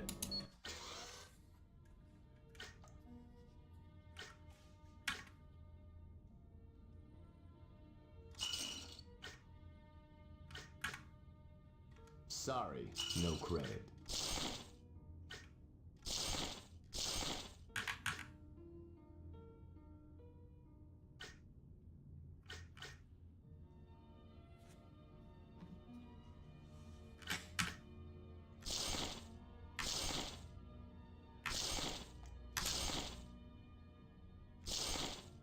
Bazik. 18 electricity damage, EP per knockout is not the worst, but I just don't know that it can compete with the 34, especially because it's two different types of damage, so I don't have to worry too much about immunities.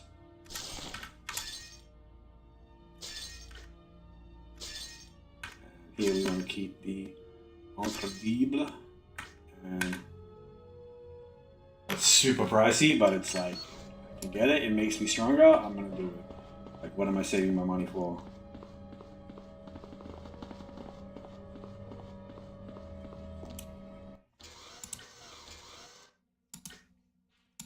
And as you can see, all those nice extra skills that we had banked up, yeah, we don't have so many of them now. So the bonus is very welcome.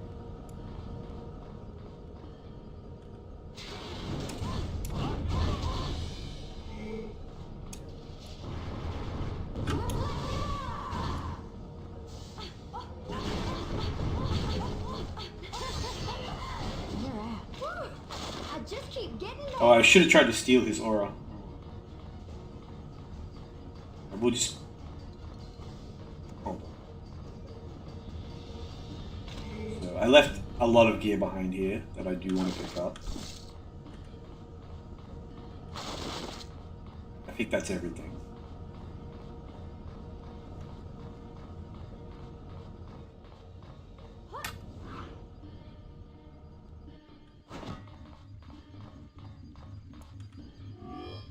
We pop this, break this. Well,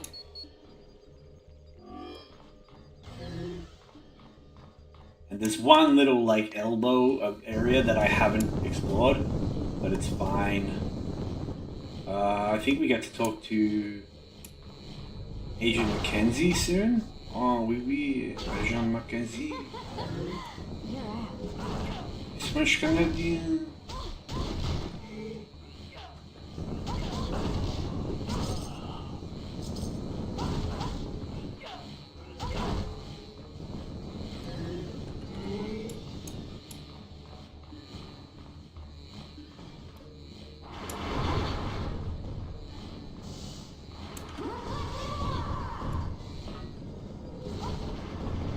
Probably better to use Manic Slam on those guys.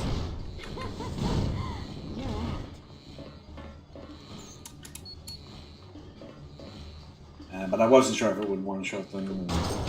Anyway. The nice thing about having two extremes is both, you know, the end goal is just to do it without dying, so... you need to. Reflective Aura certainly will allow you to do it without dying, since it makes you invincible.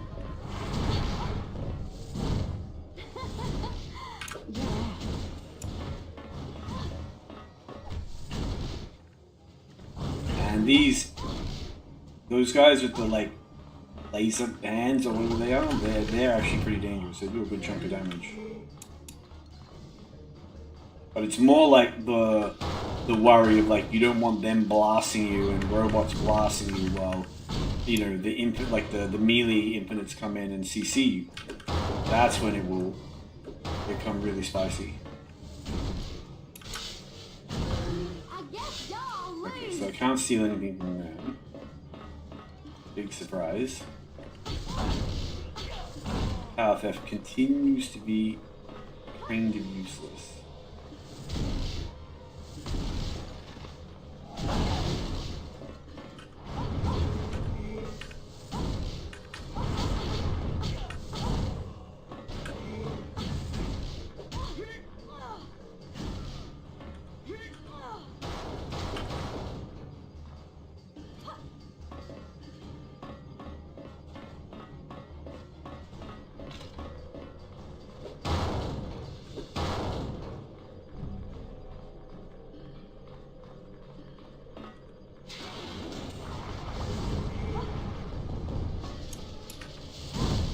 Sugar, maybe you ought to rethink this.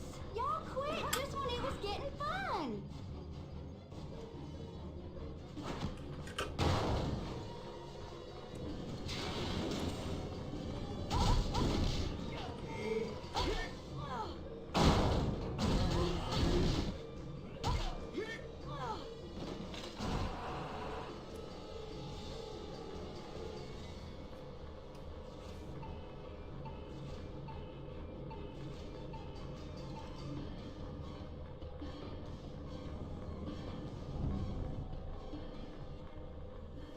Sorry about that.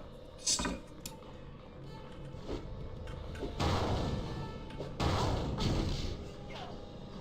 grabbing something.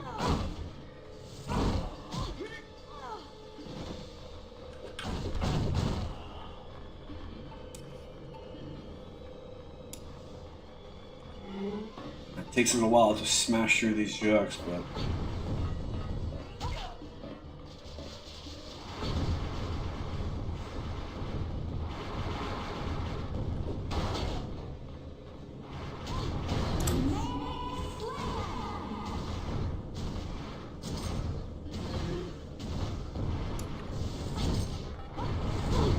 I'm pretty good on it. Pleasant dreams, y'all.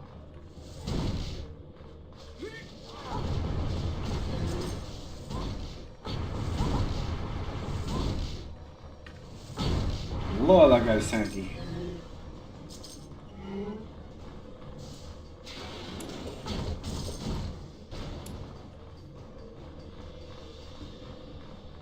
Would not go gently into that good night. Nice to have might. Don't have to worry about that. Just push it straight in.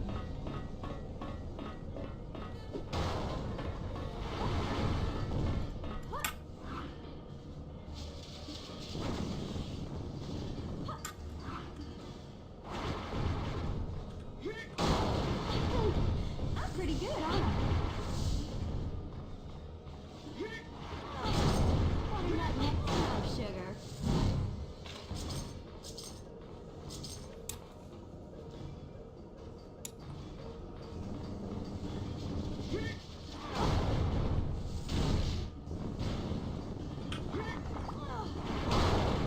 That was a great shot.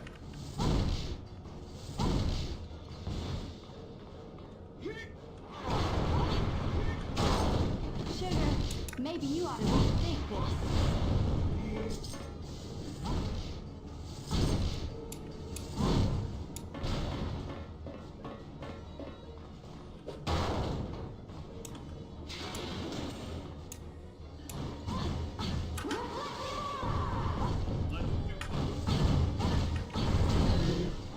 Probably should have just used Manic Slam there, but...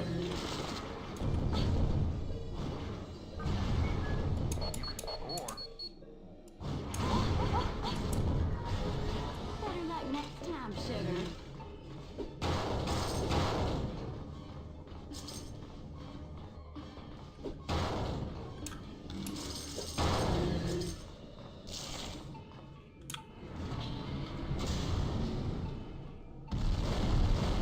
And here we can just eat these because we do have might, which is handy.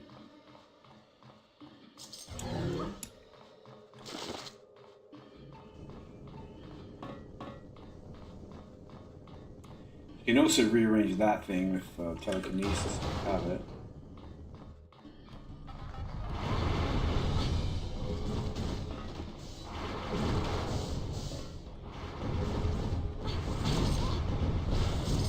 Y'all quit just when it was getting fun.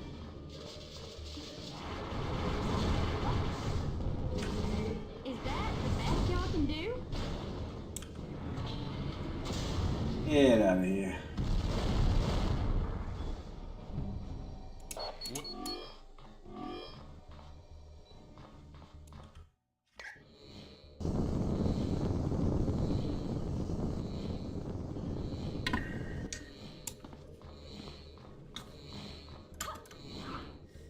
Hold on. Have I spoken to Agent Mackenzie? I thought I did.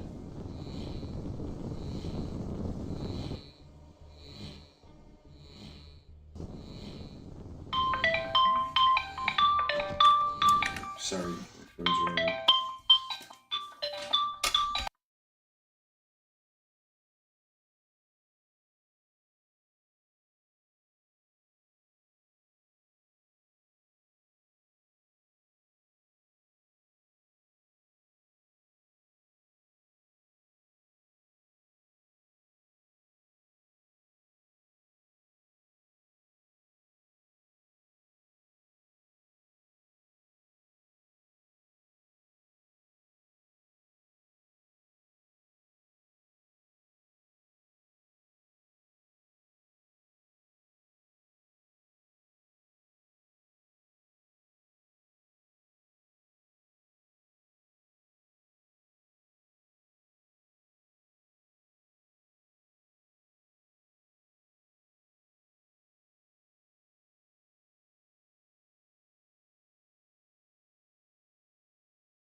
Pardon me?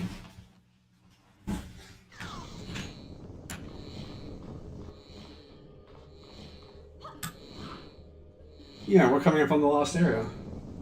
This always... The Infinite Factory You did a fine job of... Always feels like it's going to take longer than it actually does. But then I also always forget that this part goes on for a little while. Y'all quit just Like, it's not like you just sort of walk through this door and you're at the boss. You have to go through a full area here, and then we're gonna try to just y'all quit just when it was kills them all, but fun.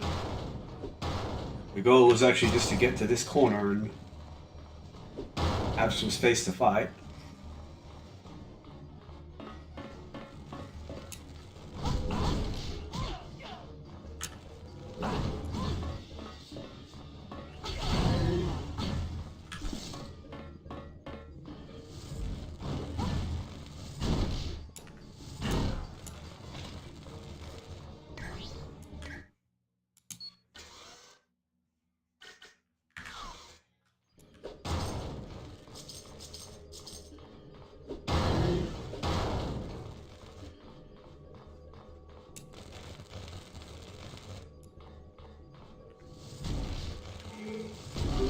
Out of here.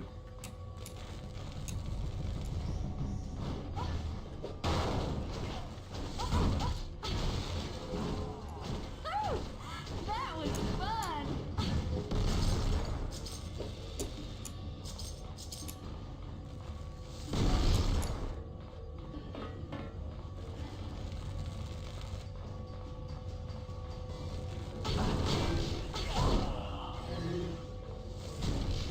And this is, it's not that bad. We're getting a little bit beaten up. You have no idea how much that 20% resistance is helping. And if we do get too beaten up, we have prism shields, so...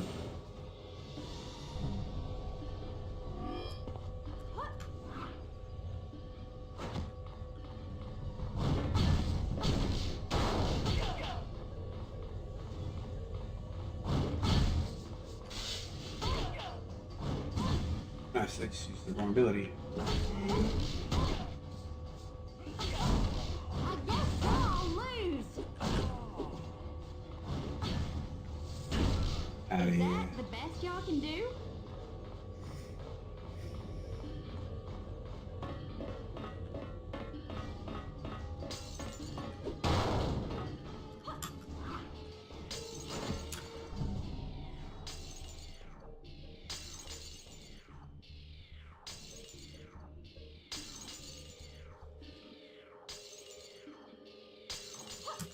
I think I need to come down here first.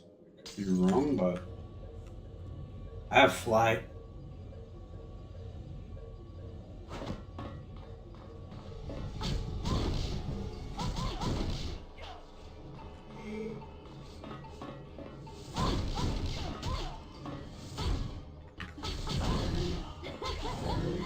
You're out.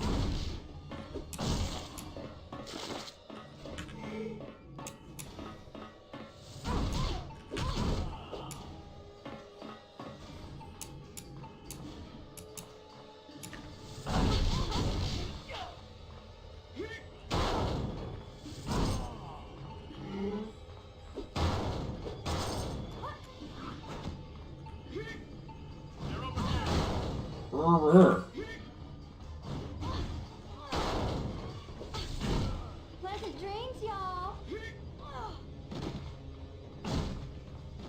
Get that guy out of my face for a second.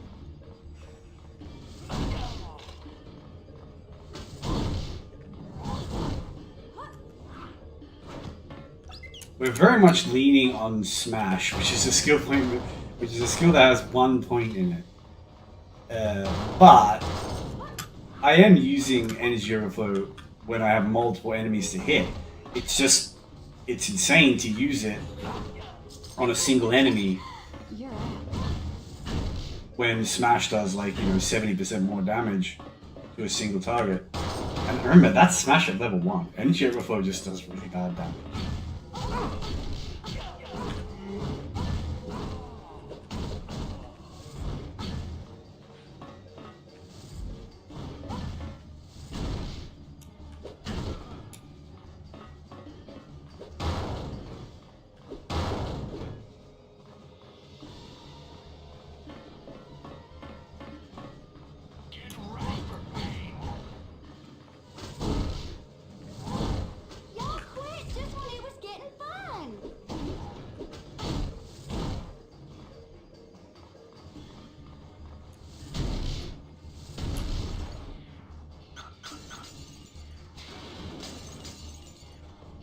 Ah, yes, okay. So if you go in there before coming here, that door doesn't open, I think. Whew, I just keep getting better.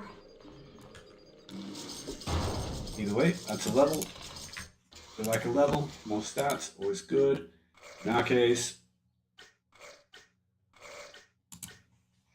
we want to continue to go ham on focus. More energy overflow is good.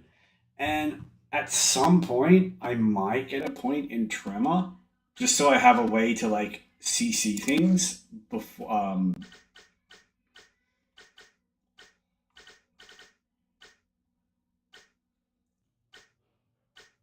Yeah, just to be able to CC things and then give myself time to use energy overflow to take them down. The problem is that at this level, Tremor will literally, like, even with one skill point, even without a melee focus, Tremor will just kill stuff faster than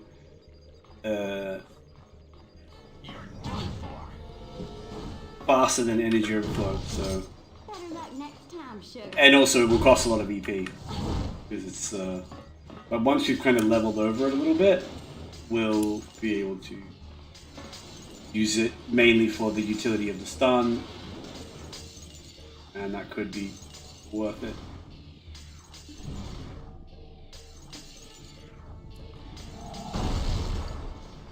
Step one, definitely to break that.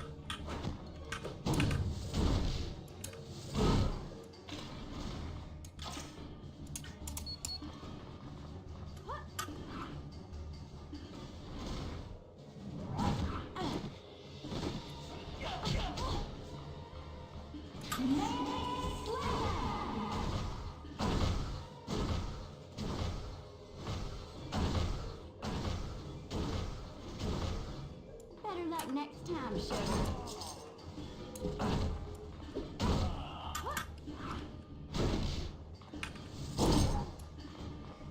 And yeah, the stun on that, even though even when it doesn't kill everything, very handy. It just gives you time to go around and finish them all off without taking damage.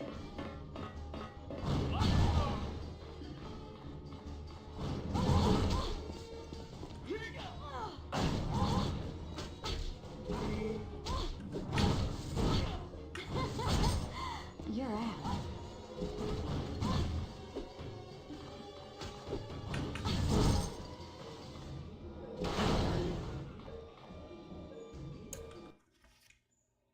And here we are, finally coming up on the boss.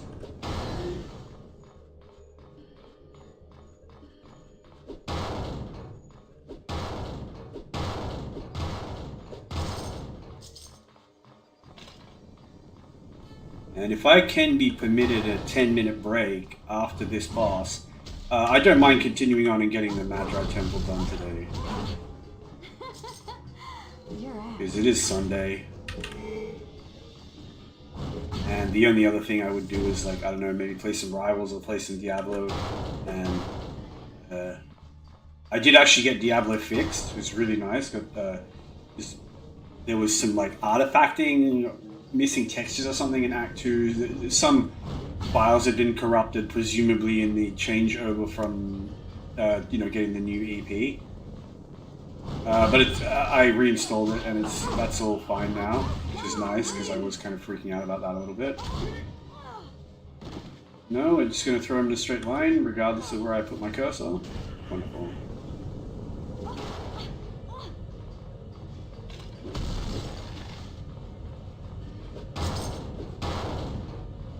But yeah, that's the only other thing I would do, and to be honest, I'm like rivaled out. I'll probably wait until next Friday to do another climbing session. Although maybe I could try a stream, even if it was just like doing AI matches or something, just to like see how I can like concentrate while playing, if assuming I can. And yeah, this is such a big group. It's like why take a risk? If they start running a CC train on me in a corner, they'll kill themselves because of reflective aura. So I at least have that safety blanket. And yeah, this is where it's frustrating when you have an ability like this. It's like part of you wants to push on, But Party was like, well, you know, there could be more extreme tokens literally in these barrels. We'll replace the token I just used.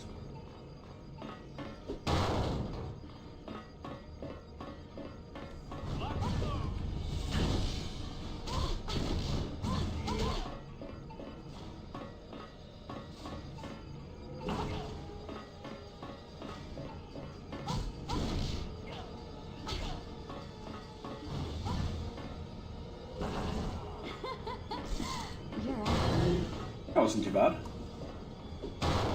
They caught us once, but we were able to juke them pretty consistently. So this is where I'm saying, like, I might not actually get Tremor, or if I get it, I might not actually end up using it, because if I can just focus entirely on energy overflow and find a way to kind of juke things out and make them approachable, then, you know, kind of more satisfying. But here we are, we're coming up on the boss fight. And as I say, the main danger of this boss fight is that there are these computers, these big projectors, you can see these big pieces of terrain, and they will infinitely respawn the bosses until you destroy them. But at the same time, you can't just ignore the bosses, because two of them have a form of hard CC that they can essentially apply infinitely, that completely stops you doing anything. I mean, like, one of them literally just immobilizes you for like half a second, all you can do is stand there. The other one basically fully immobilizes you for like 4 seconds. It's so devastating. And then, you know, all the others can just put damage on you while you're stuck. So it can be a very, very dangerous boss fight, just on that basis alone. I'll go around both sides, make sure we get all the loots. Then we'll go in. But as I say, rogues should be fine. We have invincibility. We have a way to quickly break these things. So our first order of business is just going to be to get invincibility up, and then just try to like torpedo strike rapidly towards those computers and just quickly destroy all of them. And then we turn and then we deal with the bosses. Probably have to recast our invincibility again. But I can do it 3 times. And also, just as with all boss arenas, there's always a lot of barrels and breakables and stuff in there. If things get desperate, you can potentially farm up another extreme. And a lot of them will just get broken naturally in the course of the fighting, so it's not even like you really have to go out of your way. Greetings,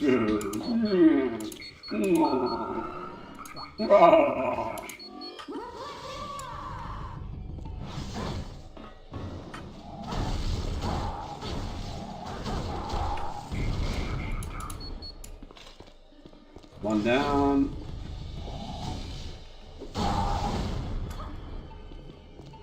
And see, we want to kind of use this to cover if we can.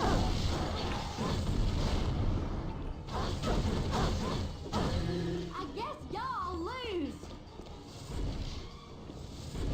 And he's the most dangerous, as you can see. And then it slows you like this, even after. Oh my gosh.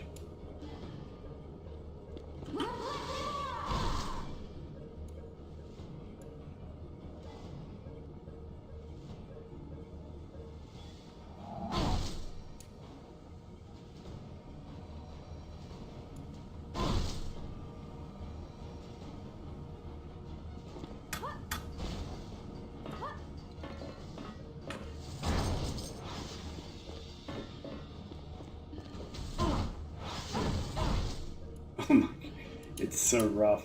He's almost dead though. I could use an extreme maybe to quickly take him down.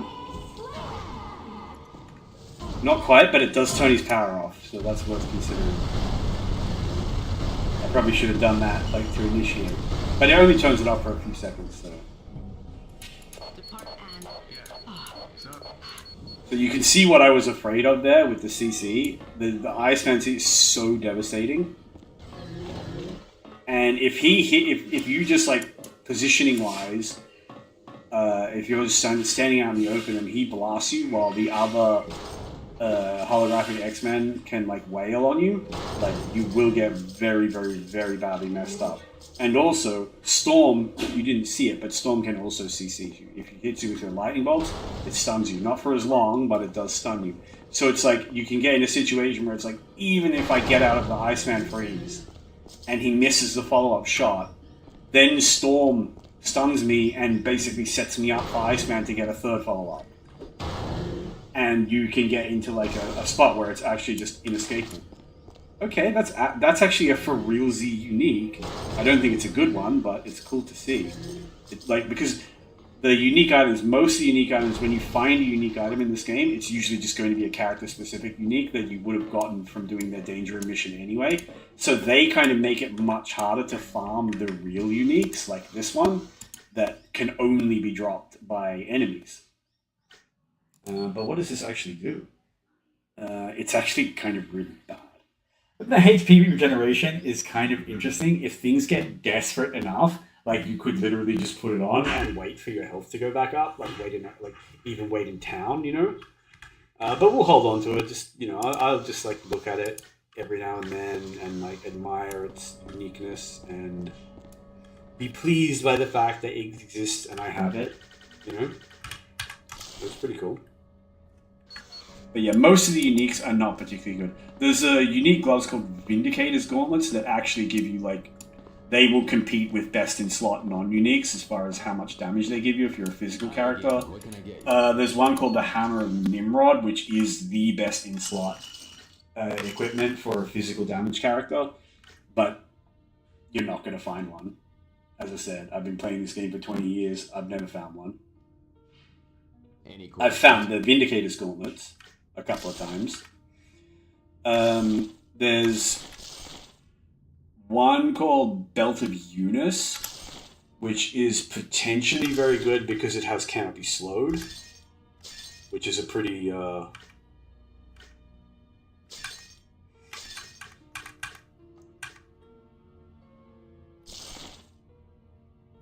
Well, you've doubtless seen what a brutal debuff slow can be, so... being protected from that is very good. And when you come through this game again on hard, it's like, it can genuinely be worth saying like, oh, okay, I'm going to this area, I know there's going to be a bunch of hounds, they're going to slow me, I'm just going to wear this belt, I'll do a little bit less damage while I'm there, because I'm not going to have a belt that's, buffing my damage, but I'm not going to have to worry about getting slowed. And that, that sort of stuff can potentially be super useful. But now I need to talk to... Welcome, my friend. Hold on. No. I need to talk to Angel and Heather Hudson. I should get some EXP from them.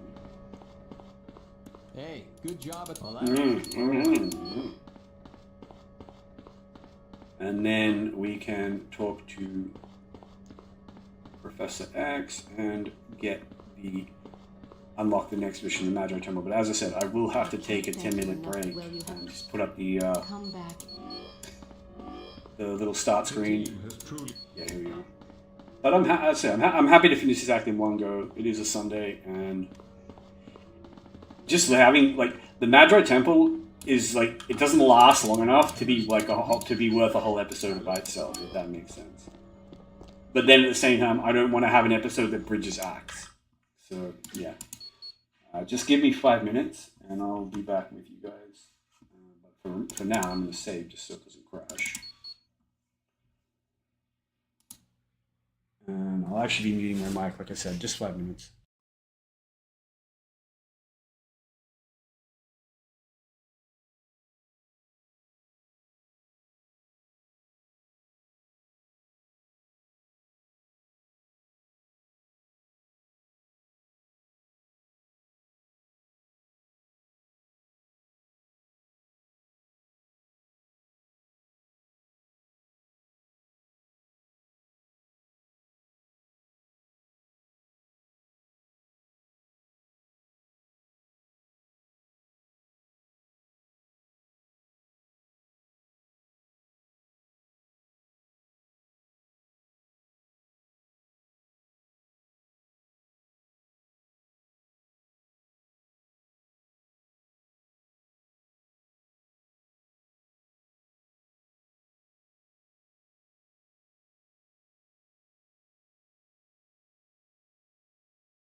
All right, pardon me.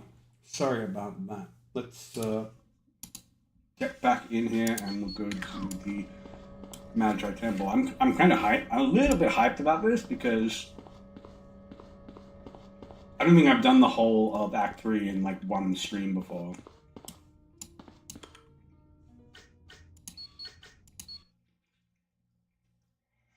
Watch yourself. About time I grew tired in yes.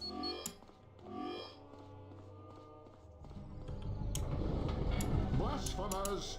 You are vile and corrupt.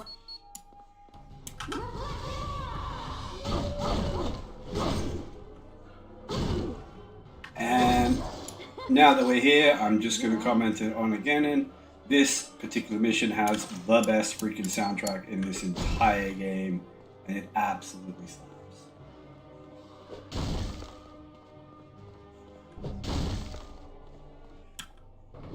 This is probably my favorite quest, and when I was doing it, when I was playing on my own, I would always want to do it with Sabretooth, Better luck next time, sugar. or at least bring him with me, because the boss of the act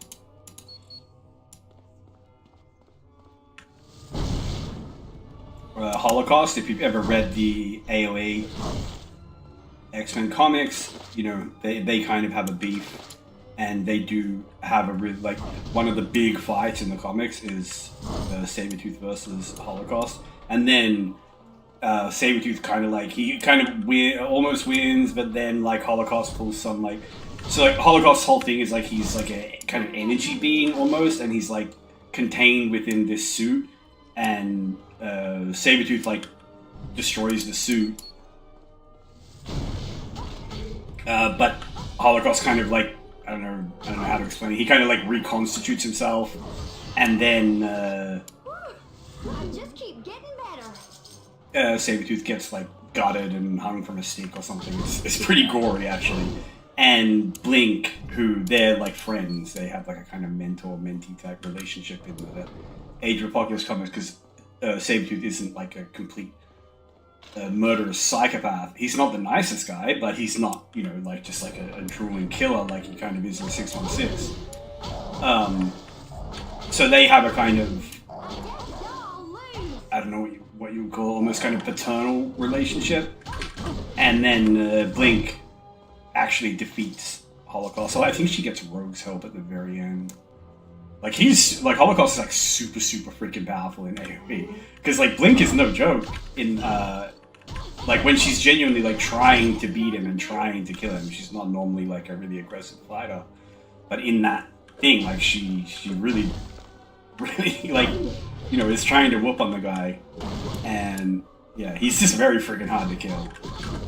I mean, she does kick his ass, Pleasant dreams, y'all. but then, you know, in a way, like, so does Sabretooth. But anyway, I like to give him his revenge.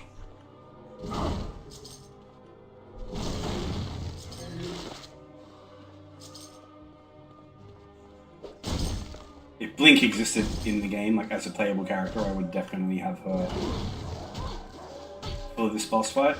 Oh, the slow, it's so bad when you're already this slow. Y'all quit just when it was getting fun.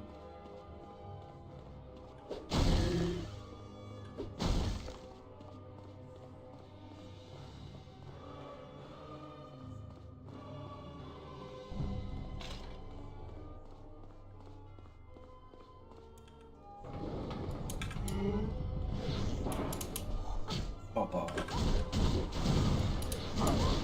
And pop up, okay.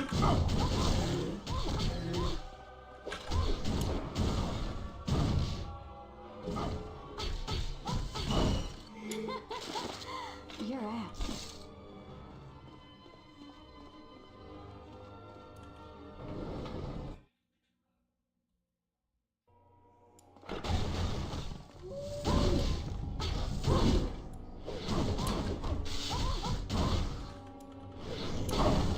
Pleasant dreams, y'all. Actually, I wonder if I can steal the howl from the hounds. Probably not, but I'll try. Nothing.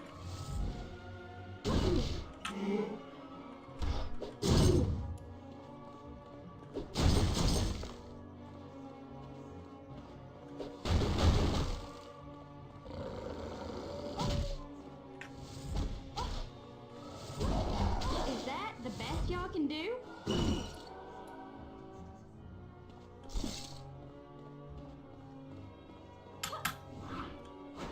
Freaking epic music. Gotta love it.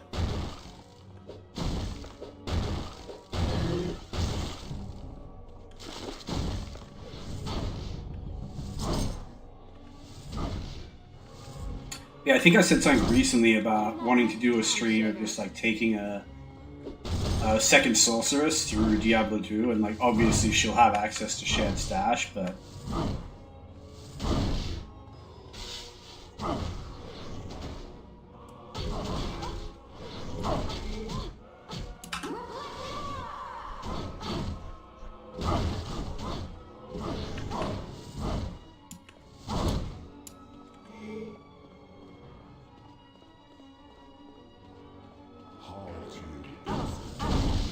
we'd really have very little going for us if we didn't have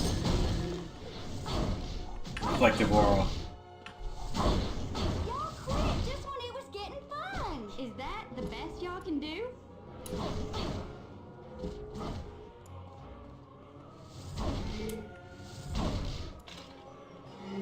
Because a good chunk of the damage that Energy Overflow does is based on like stacking gear with focus for the massive bonus mental.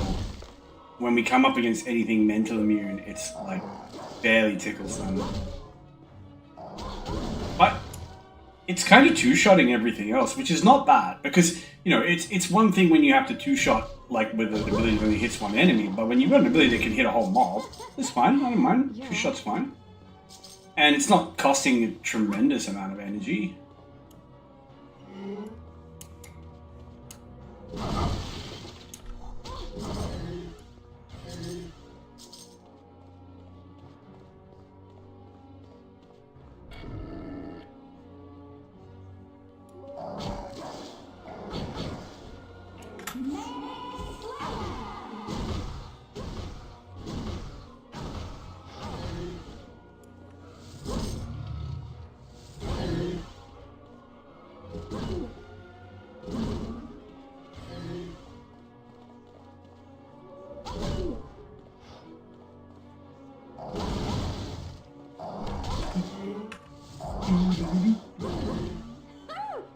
That was fun. You know, it's kind of nice being a little bit weak. I don't mind it. But a lot the Scarlet Witch playthrough is gonna be pain. Like, she has nothing. She genuinely has nothing.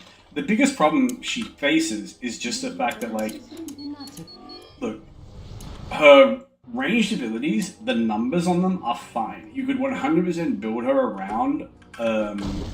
She has an ability called Reality Shift, and it just does good damage. And you could build her around that and maximize the damage of that, and then just like spec into something else that gives you a little bit of AoE or you know, something, right? Because Reality Shift like hits basically one enemy at a time. The problem is that all of her abilities, all of her ranged abilities, use these incredibly slow projectiles. So you can't just snipe the dangerous thing before it gets you. Like, you just kind of have to like spam them down halls and you know, hope there's a lot of enemies and then it's gonna bonk something. If the enemies are moving around, if they're not like 2 feet from you, the odds that you hit them are very, like, you know, starting to get really dicey. Which is like, one, that's a problem because every shot you whiff is wasted energy, but it's also wasted time. Pretty good, And aren't I? Scarlet Witch, just like Rogue, this is why I compare them a decent amount, they're both really bad, is slow. Her animation, the cast animations on those hex bolts and stuff, is really slow. So you can't afford to be missing with them when it's like they're already slow. You know, they're already single target. You're trying to kill 5 enemies with this extremely slow range attack, and you're kiting, but you have to kite really far to have time to turn around and shoot without getting whacked. And then it's like, even if you do that, you can turn around and shoot and then just miss. And now you need to just go right back to kiting back. It's so crazy. She does have another ability called Combustion, which, that's kind of what you have to use. because at least it's radial. And it does do a little bit of CC, but it's like 3 ticks of damage, 3 ticks of CC. And the actual, like, the CC is not consistent. You can't just stand in the middle of a group of enemies and, that's no effect. you know, and spam combustion and be safe. Stuff will whoop on you. And she has nothing for survivability, literally nothing.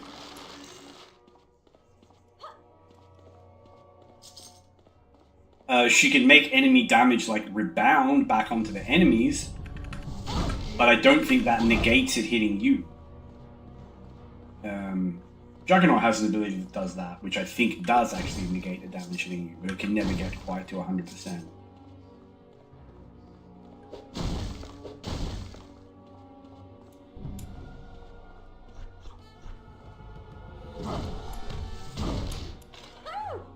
That was fun.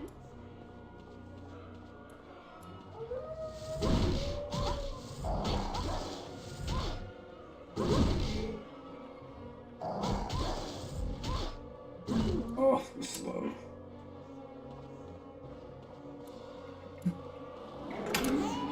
These guys, because they can res each other, we just want to stun them right away.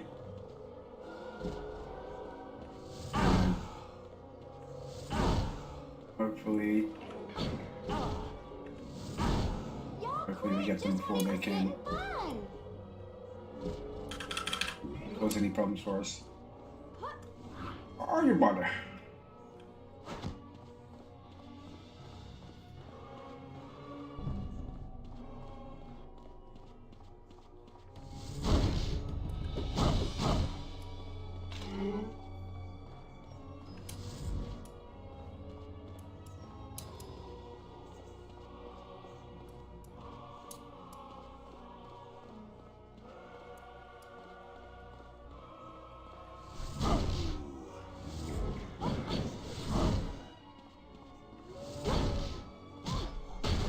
Funny, I was watching this video about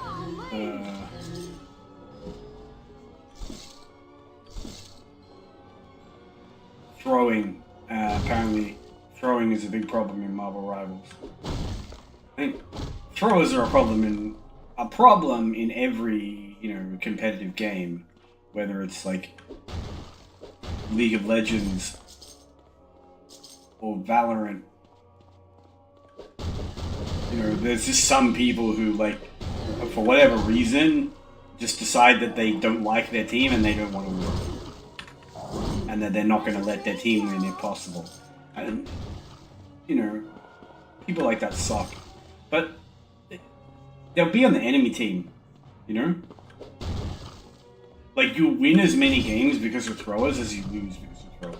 And it's the same with things like Smurfs. Like, look, the Smurf is on the enemy team and it rolls you and it sucks. Like, it sucks, right? But they're on your team as many times. You may not notice, and that's the thing. A lot of people don't notice. I don't always notice. Because, like, when your team's doing well, like, it's not like you're just sitting there watching them. Like, you're still trying to play to the best of your ability.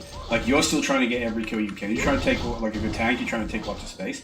It's just that, like, when your team is rolling, or if you have, like, a Smurf on your team who's, like, really, you know, getting, like, consistent entry picks and, you know, pulling lots of aggro but not dying and blah, blah, blah. You know, just good. Just playing really well. Like, better than they realistically should be in the lobby. It's like, you're not necessarily going to see them, you know, like, feel like you're being carried. You're still going to, like, you know, people tend, it's just a natural confirmation bias thing where it's like, I'm trying my best, so, you know, so I'm going to attribute success to the effort that I'm putting in, you know? So when the Smurf is on your team, you tend to think, damn, I played so well. Rather than just like, oh damn, I just got hard carried by a Smurf. And you might even, like, realize it's a Smurf, but you might still, and this is the really thing that you, like, it's so dangerous to start thinking this way. Like, you might even realize there was a Smurf on your team, but still just think, oh yeah, but I played so well anyway. Because it's like, of course you played well, you know, you had so like when you're rolling, you have space and you have opportunities to do things, and the enemy is under so much pressure. They don't have the space or the opportunity or the time or the resources to deny your plays. Basically, it's that simple. It's like, let's say you push the back line as Strange or something. You know, are you going to get hit by like random CC and knocked out of your ult? Probably not, because they probably use an ult. Because they've been pressured so much. The odds that they will have those cooldowns and everything else. You know, if you do good damage, is their Cloak and Dagger gonna be able to like throw an E and then put down a bubble? So like, you know, you just hit like a really fat arc and you like half health their team, and it's like maybe they can like quickly negate all that, but they don't have the cooldowns because they just had to use them, you know, to keep the tank alive or something because of the Smurf or whatever, you know? And it's just like that. It's like, you don't realize like how much better you play when you're being carried. Like, being carried can be so deceptive. It's like you don't, especially if you have like a really smurfy like support player on your team, or it's like they can absolutely carry the game, but it feels like you're carrying it. Yeesh. Let's not take too many risks here. This is a huge mob.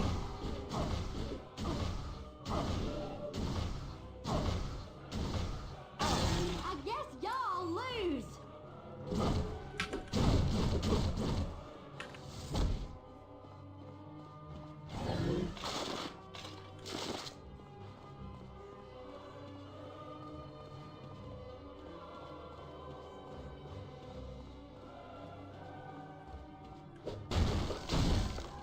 But yeah, that's just a thing that can happen, and I get it. But the other dangerous thing is like, you know, if you're attributing all your victories to like to your skill, and then attributing all your losses to like your teammates throwing, which like, look, I'm here for it. I don't think people are wrong, because that's kind of how the matchmaker works. Or like, you know, it's like it's an EOM type system where it's like, the game it's not necessarily giving you harder teammates. It's not giving you harder enemies, it's giving you worse teammates. And I'll literally see it. It'll be like, because I play on a fairly small, like a server with a pretty small player base, we see a lot of the same people, like over and over again. And you'll see stuff where it'll be like, you just played a game and you had, I don't know, 3 really good players on your team, and like one of them was really good and like legitimately like carrying, and you just got like a huge win. And now it's like you're literally next lobby, you're playing against those 3 players, and you're thinking like, yeah, you know what? I know what they play. At least I've got an idea of like, you know, what I'm up against. I have an idea, and I'm not too worried. But now it's like, the people on your team, and sometimes you can literally go check it and see for yourself, like, they're legitimately in losers queue. Like, you will have someone on your team who's like lost their last 10 matches. Like, every time you start to like gain SR and start to win and win and win and win, it starts to put these really, really ghastly people on your team. And sometimes they're just in, like, it's just a bit of unluckiness that they're just in losers queue. But like, the game is trying to test how good you are, but also kind of, so it's saying like, well, what can you carry?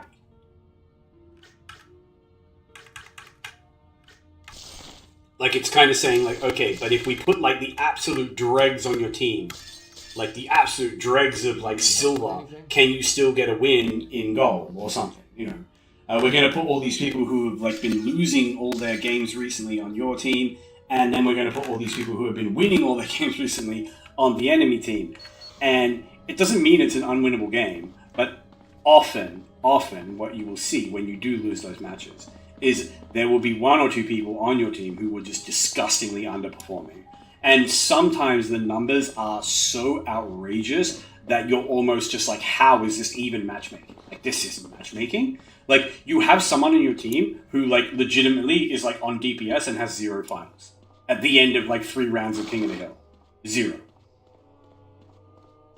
And that's just like, and then like someone who have like twice the deaths of everyone else on your team. with also like less kills, less impact, less damage, fewer ults. Like just, you know, it's they're not throwing, they're just bad. But like it looks like they're throwing when you look at their stats. And then there are people who legitimately do throw. And they're usually, they are also sometimes your, like, EOM luggage. Where the game has said, you know, that, like, so, you know, it's like if you're losing all your games, the game is going to try to get you into a lobby where you can win. And rather than the game saying, like, all right, well, let's just give this guy a free win by putting him against a bunch of, like, Bronze 3 kids who have like a 30% win rate at best on their best hero or something. You're an absolute, you know, bottom of the barrel people. It's not going to do that because that will make them want to stop playing. If like every now and then they're essentially just being like smurfed on by golds to like keep the golds interested in the game. What it's going to do is it's going to try to give you a win by finding someone who can carry you, but in the lobbies where you all actually belong. It's just that you're in losers queue in that lobby, and you're in that rank or that whatever, and you're underperforming in that rank, and the game knows it, and the game is saying, you know, to the player who's overperforming, like, all right, then bet, you know, be the carry. We're going to keep finding worse and worse teammates for you to carry. And like, don't get me wrong, I do find that really frustrating, but it's never going to change. It's how.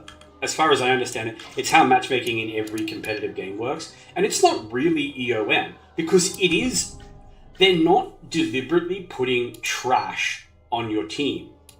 Everything is based on win rates. And everything is based on like an algorithm that makes up, based on everyone's win rates and everything else, it's making up a thing of like, okay, what's the likelihood of the person winning this match? And it's trying to continually adjust it to 50%. But it has to do that with multiple people, and it has to try to balance a lobby like that. Which means the people who are genuinely like suffering in losers queue are sometimes going to be fed wins. Like, if the game will find someone who can carry you to a win. And while it's trying to do that, you know, sometimes it finds people who it's seeing if they can carry, but they can't because they're just not that good, or because the person on the team, you know, is just so potato. Because here's the other thing: is like maybe that person is in losers queue and they're a support player, but in your game, for whatever reason, maybe because 2 people already lock support, like instead of being on like Cloak and Dagger, they freaking walk out of spawn on like Magic or something that's like outrageously difficult to play in a role that they don't even play. But they're in losers queue. What do they care? Like, their mental is already gone.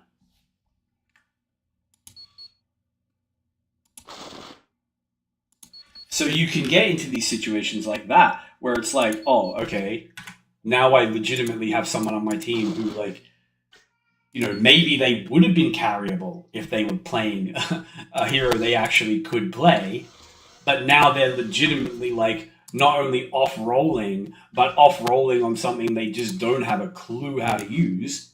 And, you know, the game that the matchmaker is trying to set up for you that should be a winnable game if you lock in and carry, you know, maybe your Cloak and Dagger is going to die more times than you would want. They're going to ult less times than you want because they're not very good. They're in losers queue. But you could potentially still get the win because, you know, they're still going to heal. They're still going to freaking exist for a little while. You know, they still will ult at some point. But, you know, now it's like they're on Magic and they're literally not going to get a kill, like, all game. And if they use their ult, they'll probably just get blown up in it instantly. So you've just gone from, like, the game saying, oh, we have this person who, their impact is going to be kind of low and you're going to have to struggle. Like, we really want to see you if you can, like, sit up and you know, and carry this. But for whatever reason, the person just makes themselves uncarryable. But that's just the way it works. That person will potentially be on the enemy team next turn. Now, they could be back on Cloak and Dagger on the enemy team. So the enemy team don't get weighed down by their, you know, freaking potato magic. But that's also RNG. there can be people off-rolling on the enemy team too. And it will happen. Like, over the course of a season, pretty much all that stuff balances out. If you get rolled by a Smurf, it's like there'll be a game sometime in the next few days, maybe even the same night, where you're just like, oh wow, I just got carried by a Smurf. Sugar, maybe you ought to rethink this. But as I say, people tend not to acknowledge the games where they got carried. They tend to acknowledge the game. They tend to hyper-focus on the games where they couldn't carry because they had complete potatoes or throwers or something on their team. But it's always always press tab, always look at always stats, always even spectate. Try to find out what was going on. Like, why did the enemy team lose? Why did your team lose? It especially helps you with things like managing an avoid list, because sometimes there's someone on the enemy team that deserves avoiding, even if they win.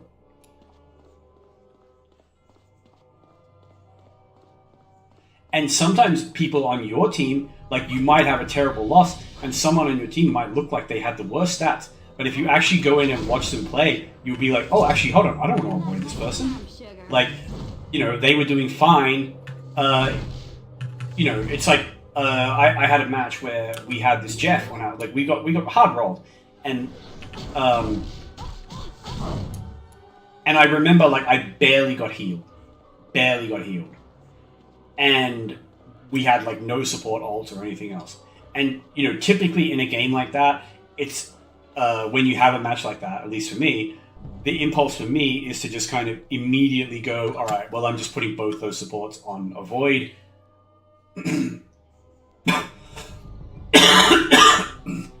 Because I don't want them back in my team. But it's like, if you actually review it and you're like, okay, well, why didn't they heal?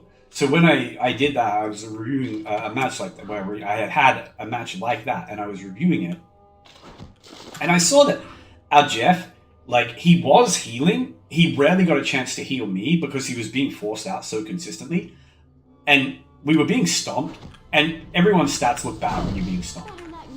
But the one thing he had was very low deaths, even compared to everyone else on our team. And when I actually watched the game, I was like, holy crap, this guy's actually good. Like, he's playing his life really well, considering he's consistently being chased by, like, 2 things, even 3 things. Because we're constantly, like, down 1, down 2, trying desperately to, like, reset and pull out of a stagger and blah, blah, blah. And generally speaking, even though his stats look like crap, if you watched his gameplay, you'd be like, actually, in a more balanced lobby, I would love to have this guy on my team. And the funny thing is, I even got that same guy on my team, like, 3 or 4 matches later, and, like, I wouldn't say he carried, but we might not have won without him.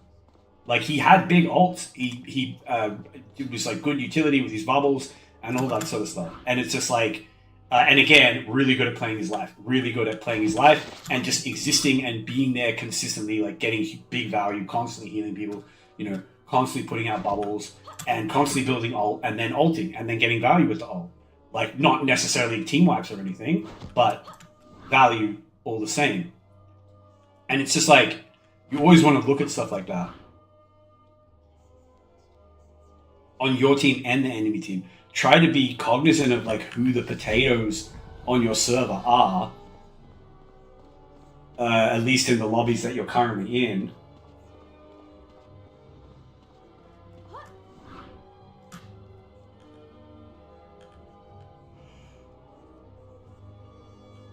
But yeah, I just thought that was interesting, because the video was saying, like, oh, it's this big problem. And it's like, it's not really. Like, it's a frustration, but it's not a problem. It doesn't make it hard to climb. It doesn't change your ability to climb at all. It just makes games messier. And the reality is, like, in any comp situation, in any situation with games like that, there's always going to be, it's like a 3-way split.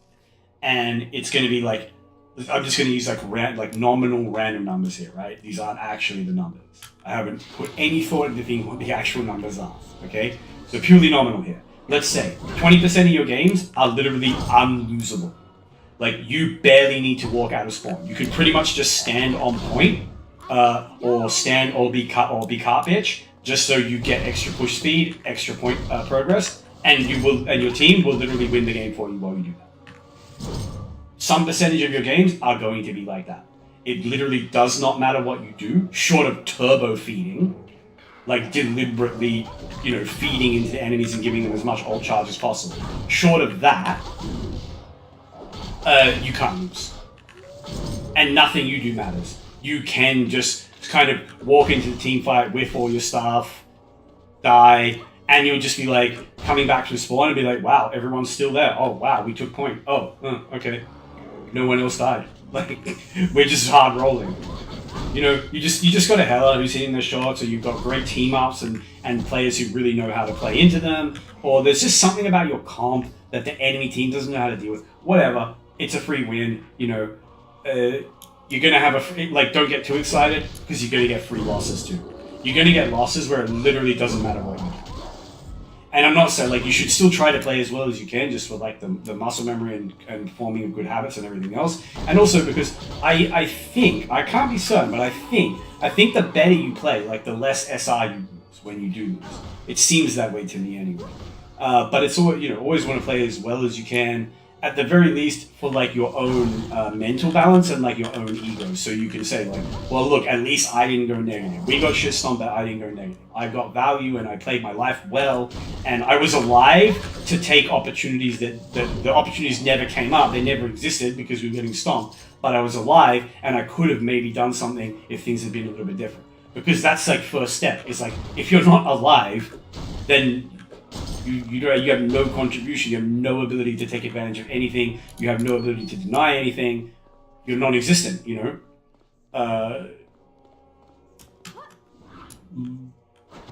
and a lot of people really don't understand how bad it is to die in games like that.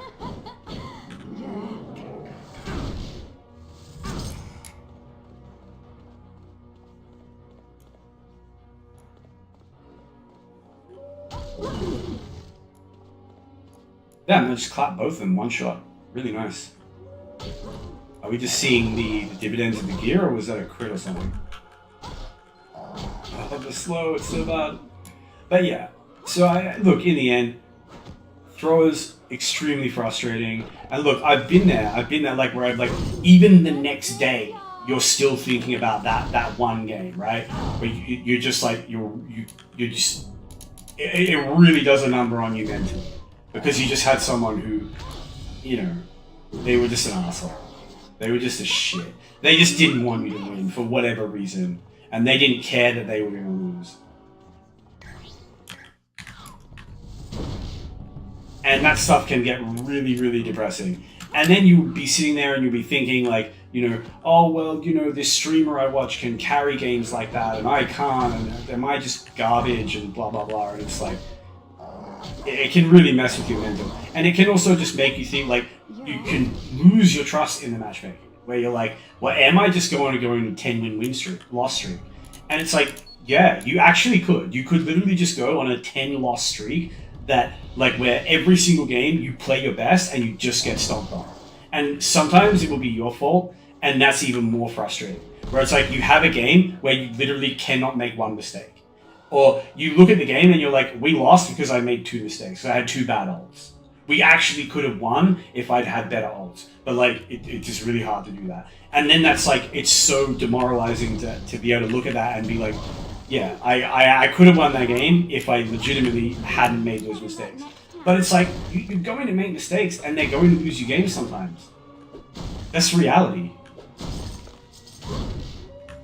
So, it's about not letting the losses mess with your mental and understanding that everything is RNG, and RNG is pretty fair.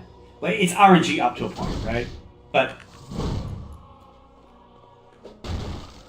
it's balanced. It's balanced within, let's call it a spectrum, and within that spectrum there is a lot of RNG. And you can get people in your team who are genuinely so much worse than anyone on the enemy team that it's crazy. But they can also do the same thing. And that's what I mean when I say there's a certain amount of RNG in terms of how the people of your team and how the people on the enemy team are going to perform.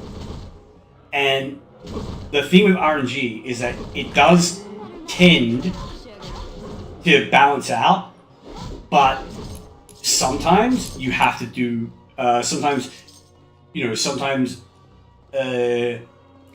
can get results that do not appear random. That's because it is actually true randomness. So you can get 10 losses in a row, even though the game is trying to give you 50%, is trying to hold your win rate at 50%. What you have to say is that, like, okay, I just had really, really bad luck. If it was the case that you're not the reason why you're losing all 10 of those games,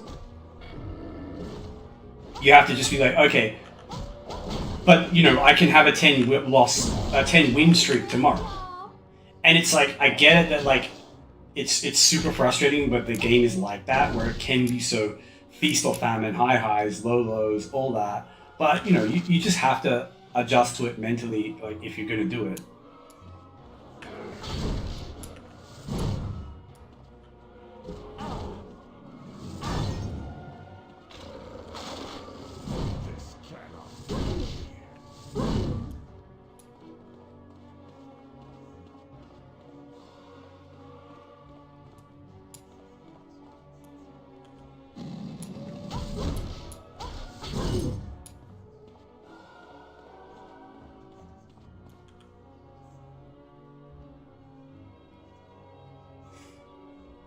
And 2 more artifacts after this one, I think, and then we're done. Well, not done, but we're at the boss.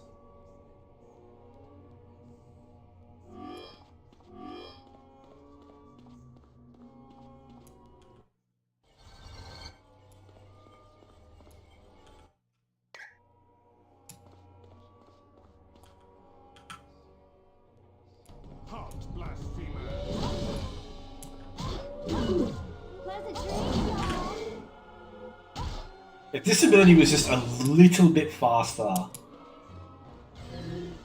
let's say even 20% faster, I think it could be fairly fun to use. I mean, it still costs too many skill points for what it does, and the damage is still quite low, but fun, I mean, not. Because using it as it currently is a little bit more frustrating.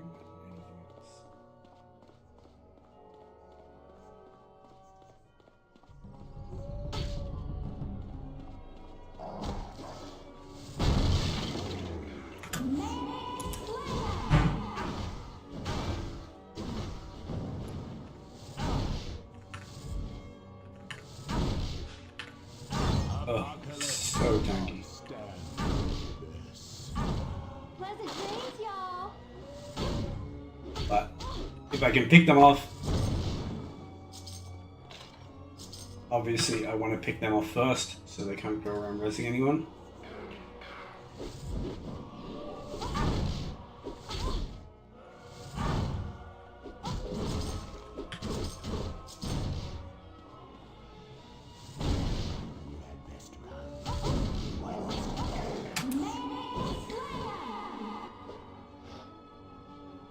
Ouch, with the slow.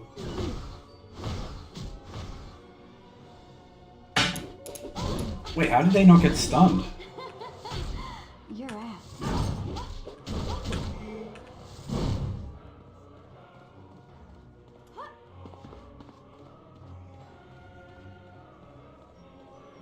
There should be some pickup or something in here.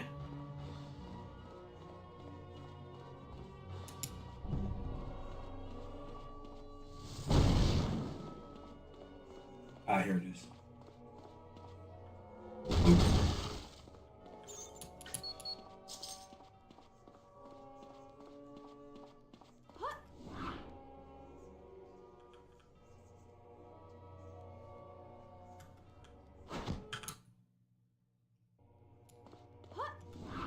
Yeah, this one's a bit of a faff.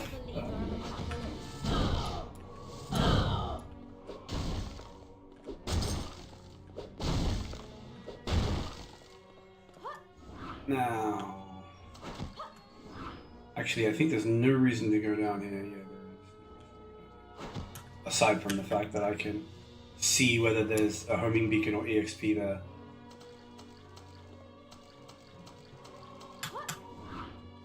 So I've missed a homing beacon somewhere, because you can get EXP there if you've gotten all the other homing beacons.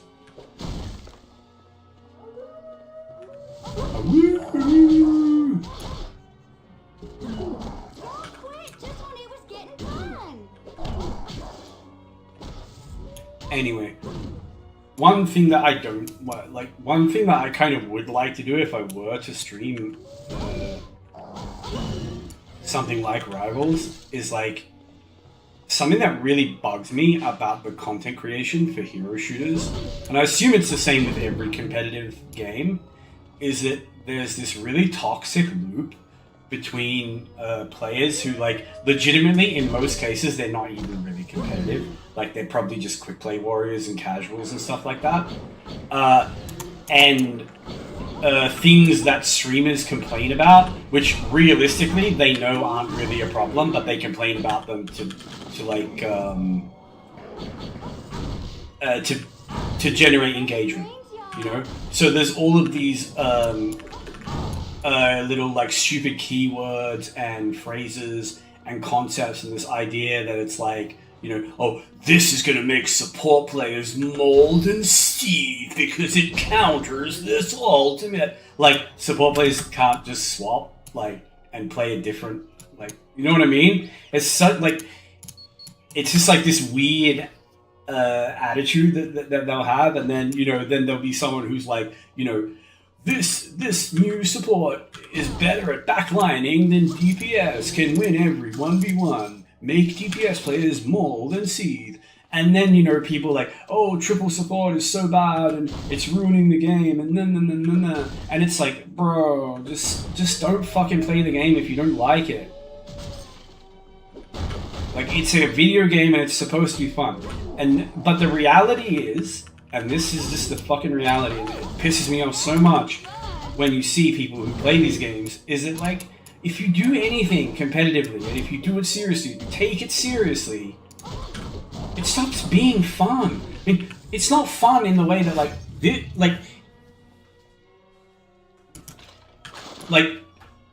there's fun, like, you see the fun that I have when I do, like, pit runs playing Diablo. That's fun. All it ever does is put a big dumb smile on my face. It's easy as hell. I can't fail. The only quote-unquote fail is not getting drops. But if I do it long enough, I will get drops. And I will actually get amazing drops if I do it long enough. I will get stuff that will literally have me grinning ear to ear for like an hour, maybe even days if it's good enough. Like, I was generally on like a high for days after I found a grandfather in the pits. Because, like, you have to understand, I played this game literally 20 years. And, like, 20 years ago, that was such a dream thing. It was the holy grail. And I did not have the time or the game knowledge or anything else to, like, you know, really seriously put a build together that could go into these, like, level 90 areas and farm them efficiently. So I had no hope of ever getting those items. Like, all I could do was, like, farm Mephisto and try to, like, trade stuff for SOJs and think, oh, maybe if I get 40 SOJs, I can trade them for a win force. So when I found that, like I say, it genuinely made me happy for days. That's a type of fun. Oh my god. Alright. We're gonna have to burn this, I think. Just because of the radiation aura, it's so dangerous with the slow. Is that the best y'all can do? But yeah. So, like, that's a type of fun, where it's just like, it's just fun, okay? But, like, a competitive game is going to have lows, and it's going to have highs. And the highs can be outrageous, but so can the lows. Sometimes, like, competitive games will feel worse than not gaming at all. Like, the like, you know what I'm saying? It's just like, you would have been better off if you just sat and stared at a wall for the last hour, based on, like, the kind of games you have. That's just how competitive games are.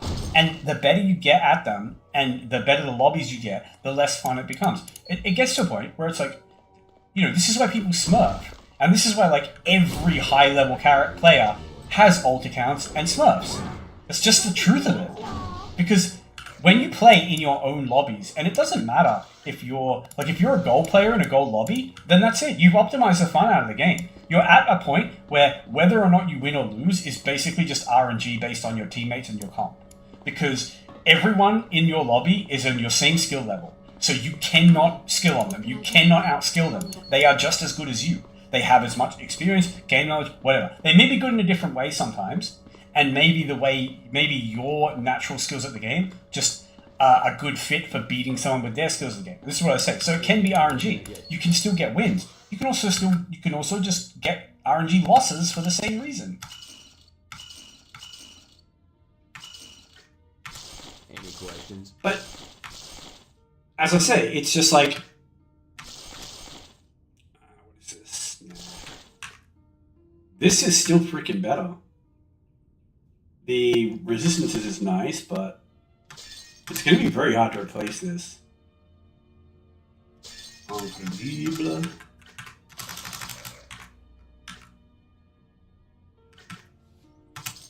And yeah, I'm going to buy this because I put way too many points in Power Theft. This ability is like, I'll put a few points in it because it is thematic to the B build, and I want it to be like functional when I do, if I do have the opportunity to use it, like against the Morlocks or something, then I would like it to actually be like functional, you know? And I'll just put 1 point in there, just, you never know. I can get that up to 25.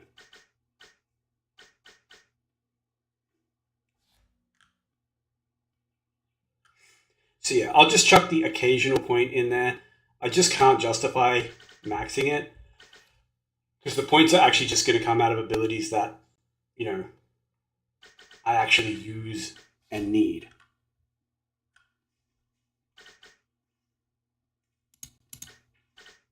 But yeah, as I was saying, any kind of competitive game, you can easily optimize the fun out of it. And then at that point, I'm not saying it's not fun anymore, but it's a different kind of fun. The fun is in the competing, and the fun is in getting wins, and the fun is in, you know, I don't know, seeing your rank go up or something. But like the reality is, most of us are going to climb to a certain point, and that's our skill cap, and then just not be able to climb anymore, ever. Now, maybe if you then go on some kind of training arc, you get some coaching, whatever, yeah, you might be able to climb. But you might be able to climb more. But, you know, a lot of people who are already interested in the game and already, like, serious about playing it competitively, and, you know, if they're playing stuff that, like, you know, doesn't require a lot of, like, crazy specialist knowledge to play, like, you're not trying to climb on, like, I don't know, Spider-Man or Black Panther or something, like, the value of coaching might not even be that great because you probably heard a lot of what they're going to say. The reality is, like, the problem is coming in implementing it minute to minute when you're under pressure, when, you know, when you have to make decisions really fast and then make the right decisions. That's when, like, it's like, yes, in theory, you know what you're supposed to do. In reality, you don't always do it. And that's where it's like, okay, well, then you maybe get actual live coaching, but it's like, you gotta pay for that. That ain't cheap. Like, unless you have, like, buddies who are just, like, you know, really high ranked. But even then, it's like, just because someone is high ranked doesn't mean they can coach.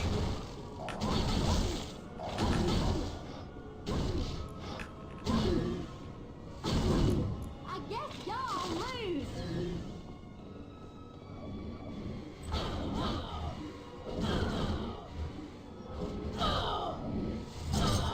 Failed the master. But, like, I do think, like, most people, live coaching would probably help them climb, but as I say, it's not the most accessible thing, and it can be pricey.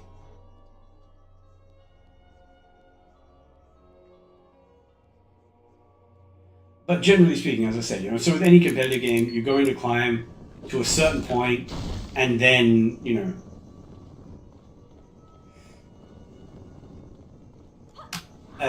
there's kind of minimal gains. This is one of the reasons why I like, when I was quite a bit younger, I used to play some RTS games, like, and I was really competitive with them, and there were some games like Age of Empires like Age of Empires 2, the second one, with when the expansion came out.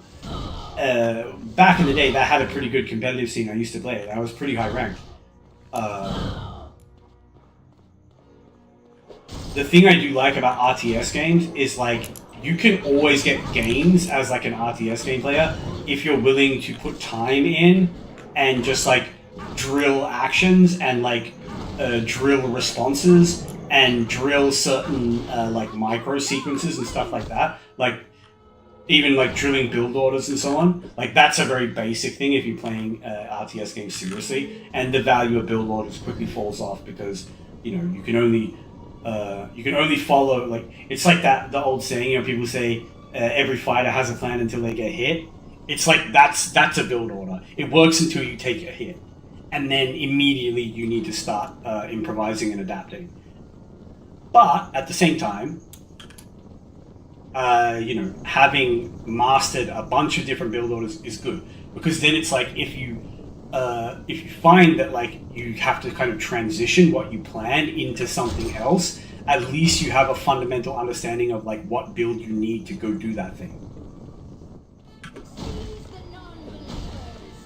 You know, like maybe you were planning Y'all quit just when it was getting fun.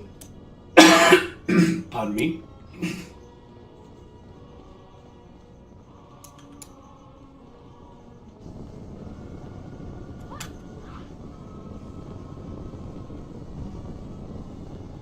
You know, like maybe you were planning to do some like all-in feudal aggression.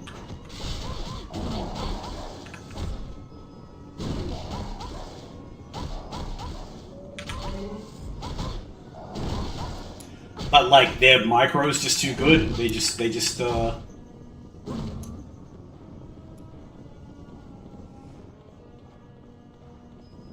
consistently wall you out and protect their eco. And at a certain point, you're going to be like, okay, do I keep throwing good money after bad? Do I keep throwing, you know, more troops into this base that's just becoming like more and more inaccessible? Or am I going to sort of say, okay, well, look, at least I forced him to take all these defensive measures, to do all this walling, to move villages from different industries to keep them safe, to kite them, blah, blah, blah. So I've gotten some value. But like now I need to start thinking about like getting to castle and getting some knights or something, you know, whatever, like, booming a little bit. That was fun.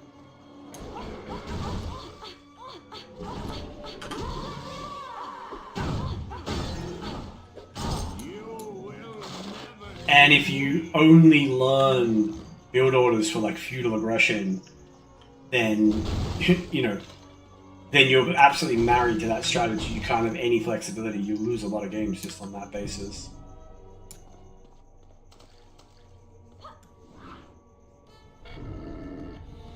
But yeah, one of the things I do like about RTS games, as I say, is that like the get good progress, let's say, it's very receptive to just kind of like drilling. And it's almost like going to the gym or something. It's like you can literally just spend like an hour a day drilling certain like button sequences and things like that. Your ass.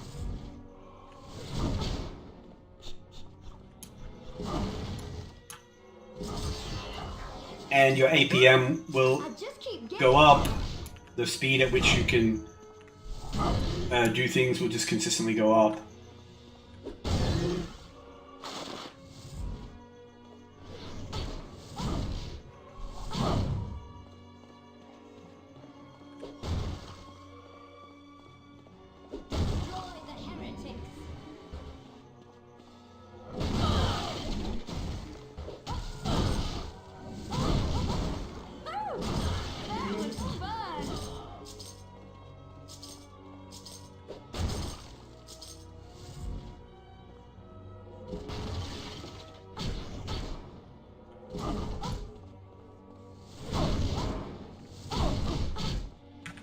Ow, these guys are doing a lot of damage. Well,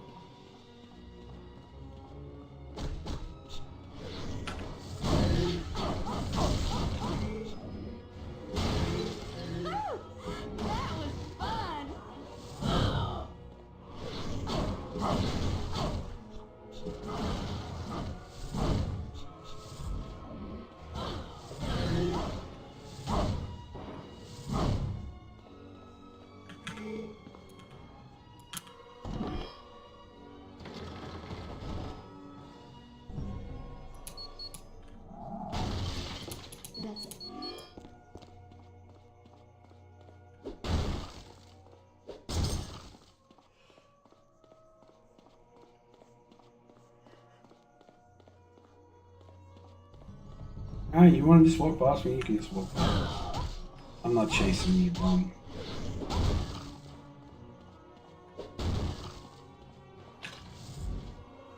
You're not a believer of apocalypse. Yeah, not a believer of apocalypse. Pleasant dreams, y'all.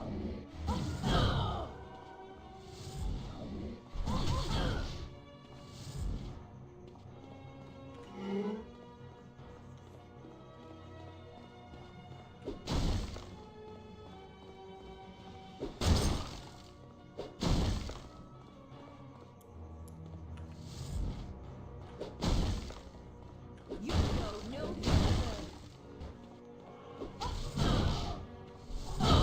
Better luck next time, sugar. But yeah, I had a feeling this temple area would be not too bad for Rogue. It's not the most dangerous area in the game. There are some high damage mobs, and the hounds can definitely be dangerous. Like, these guys are dangerous, they do a lot of damage, but, you know, we've got our...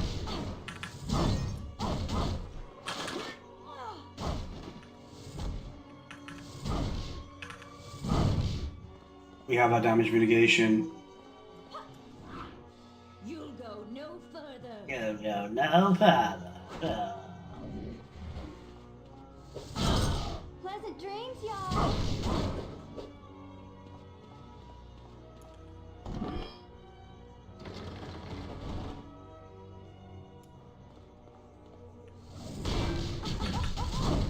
You need an aspirin, hon.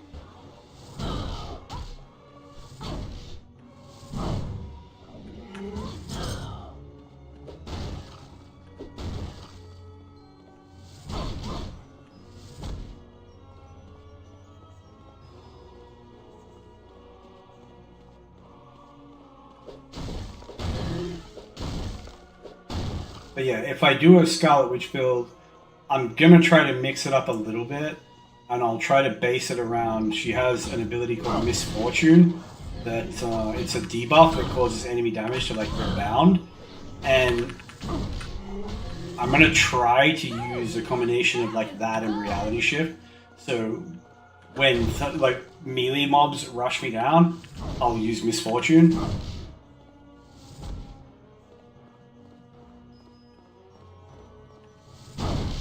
Sugar, maybe you ought to rethink this.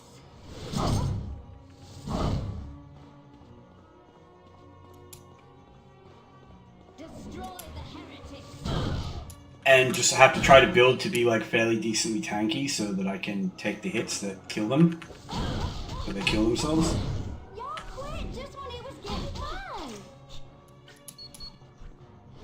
fun. Nice, no problem with the qualifying exam. You know what, there's enough jokes in here for this to be worth doing.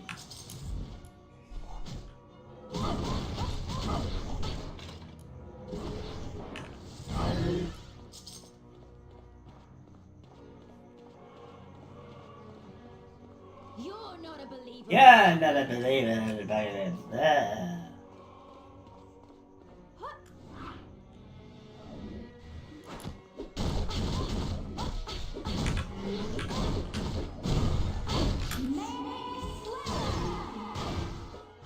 Is that the best y'all can do? Better luck next time, sugar.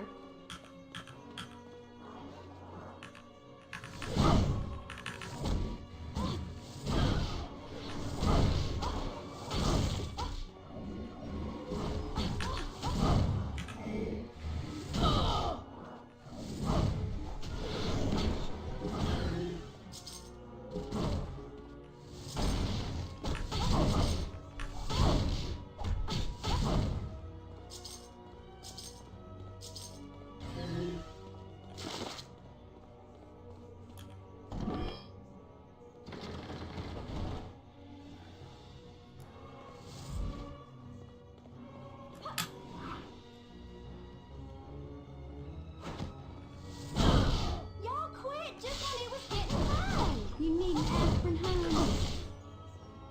I love auto-targeting, especially on an ability that moves you, you know, it's not like I actually wanted to go down the hallway or anything. I definitely have my mouse cursor here, because, you know, I wanted to dash back into the room.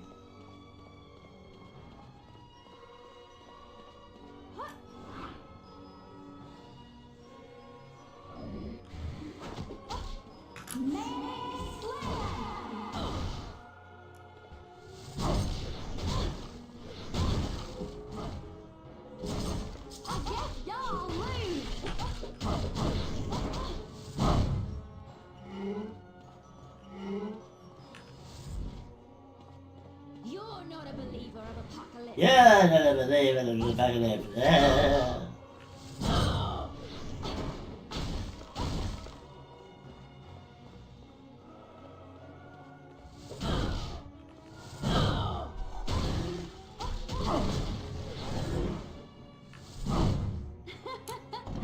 You're out.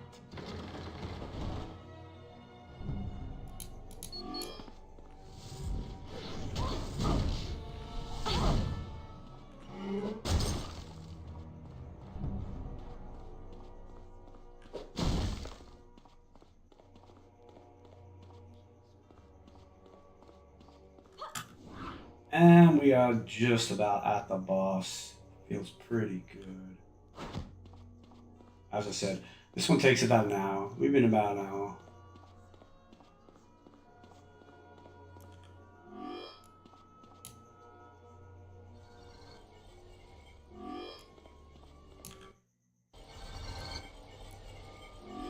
Chung.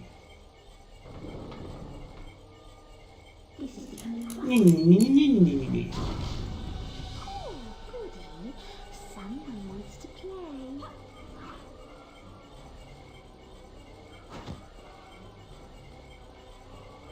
And we are going to link Potter back.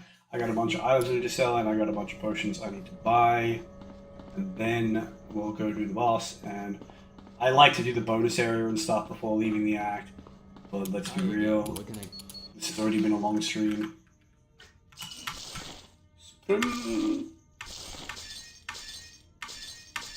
Any questions? And yeah. So the boss in this area, he can CC you. So we just don't really want the smoke. You know, if I can make it safe, then I will. But we will go do the qualifying exam very quickly. Just grab our extra skill point.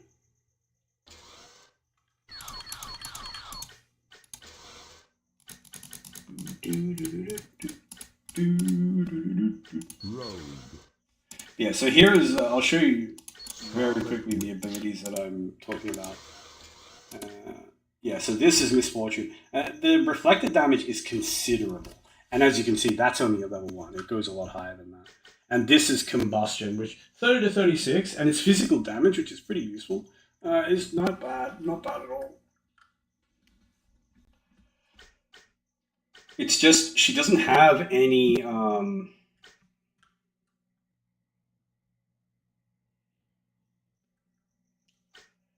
like, survival, aside from this deflect missiles, which you're never going to have points to really indulge in it. You might be able to get it to like 15% or something, which is nice. 15% chance to dodge range damage is useful, especially because it is so dangerous. New X-Men. Well, what did I just do?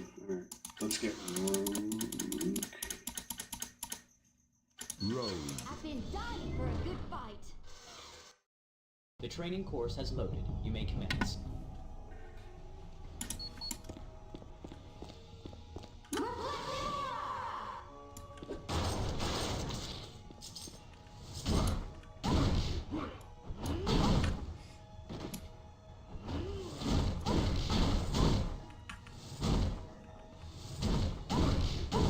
It's crazy, he does more damage to himself The qualifying exam has been completed. than he takes from us. Congratulations. That's nice. We've got that. I don't think I'll need more than 3 extreme tokens for this boss, but I don't know. This could be a very silly decision not going in there with full resources when all I have to do is like, you know, go through a portal and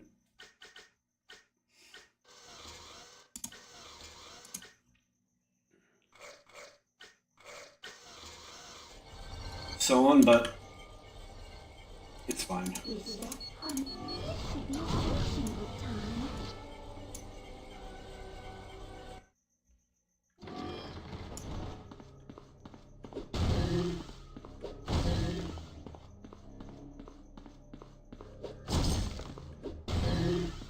Yeah, we almost got our last extreme just from these barrels and stuff. I can easily get it from here. Miss Frost, you really, yes, no.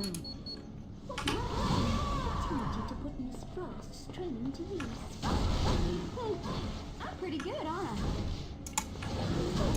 And you've got to go for the ones that aren't transparent.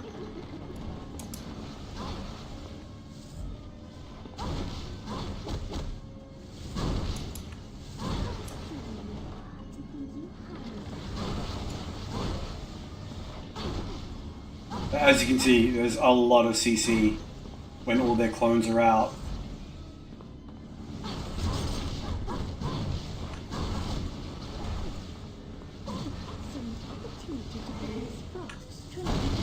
You needn't ask me why.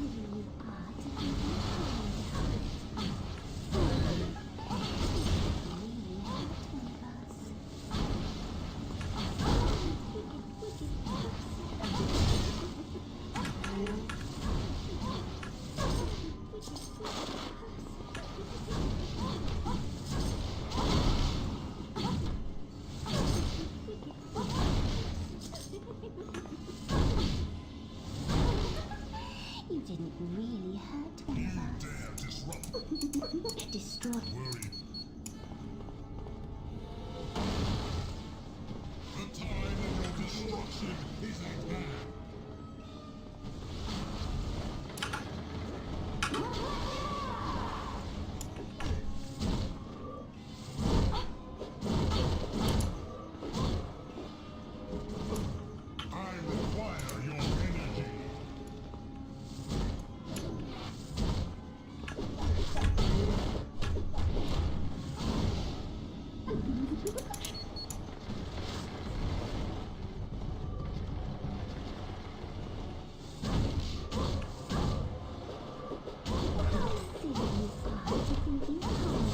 Pleasant dreams, y'all. Yeah, this is some real power.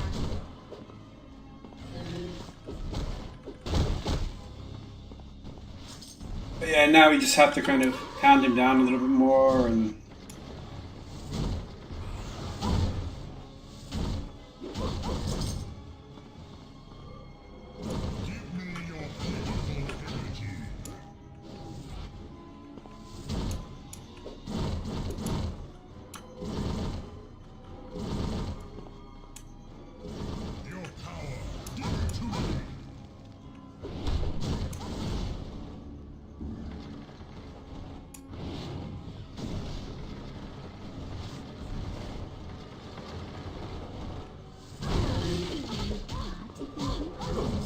Pleasant dreams, y'all.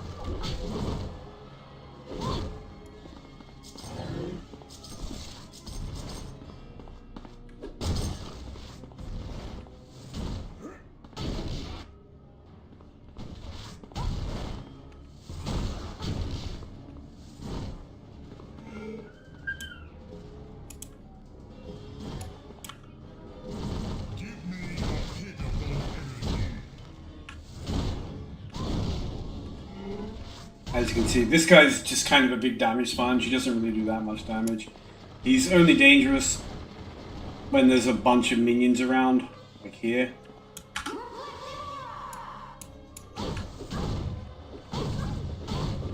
luck next time, sugar.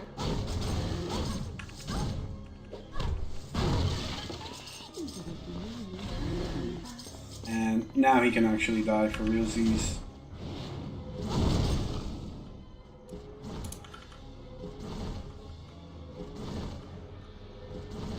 And I'll finish him with energy overflow. Because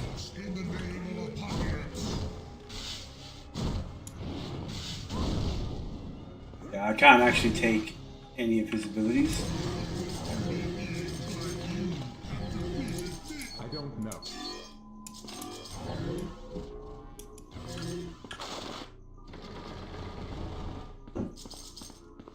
And that's that. I was never worried about that boss, aside from the initial part where the step, because when there's like 7 of them out and they can all CC you, you can get some pretty nasty sequences of chain CCing. But not too worried about that.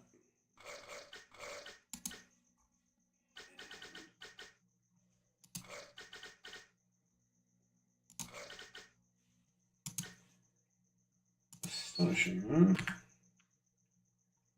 That's worse than what we got. And these are always going to be typically very bad.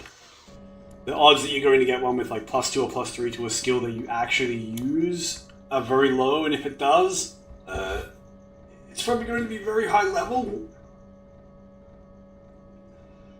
And even then, if you had, like, let's say you have one that gets +3 to Torpedo Strike, and you're high enough level to use it, and you're using Torpedo Strike, and it looks great, and you're like, oh wow. The reality is, if you just get a gear that gives you like +10 physical damage, that will give you way more value. But yeah, I'm going to save here. The outro, we're going to keep it brief, because brain is a little bit mush after all that, but I'm glad Act 3 is done. Actually, what we do need to do is go to Act 4, so let's do that. Good job at the Good job at the mark. We are done here.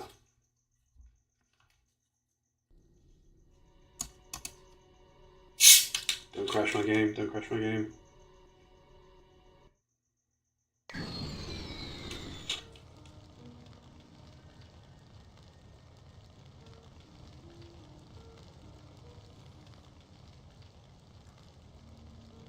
And here we are, Act 4. Welcome to my home. No doubt I can only those agree.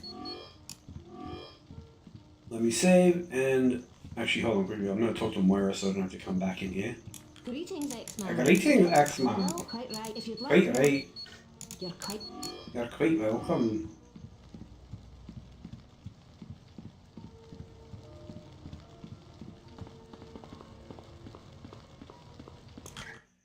Alright. Very beautiful. We are now on Act 4. Like I said, I'm determined that we finish on this character because I failed on Toad, which is a better build. But the one thing we do have now is invincibility, and we should be fine. Anyway, I am going to take off. Thanks to anyone who did choose now. So we got 2 viewers. True Masochist, my heart goes out to you. I don't know how you could stand me, but much appreciated. Anyway, yeah, I'll be back tomorrow. We will continue this playthrough and perhaps do some other things as well. But until then, take care. Hello there.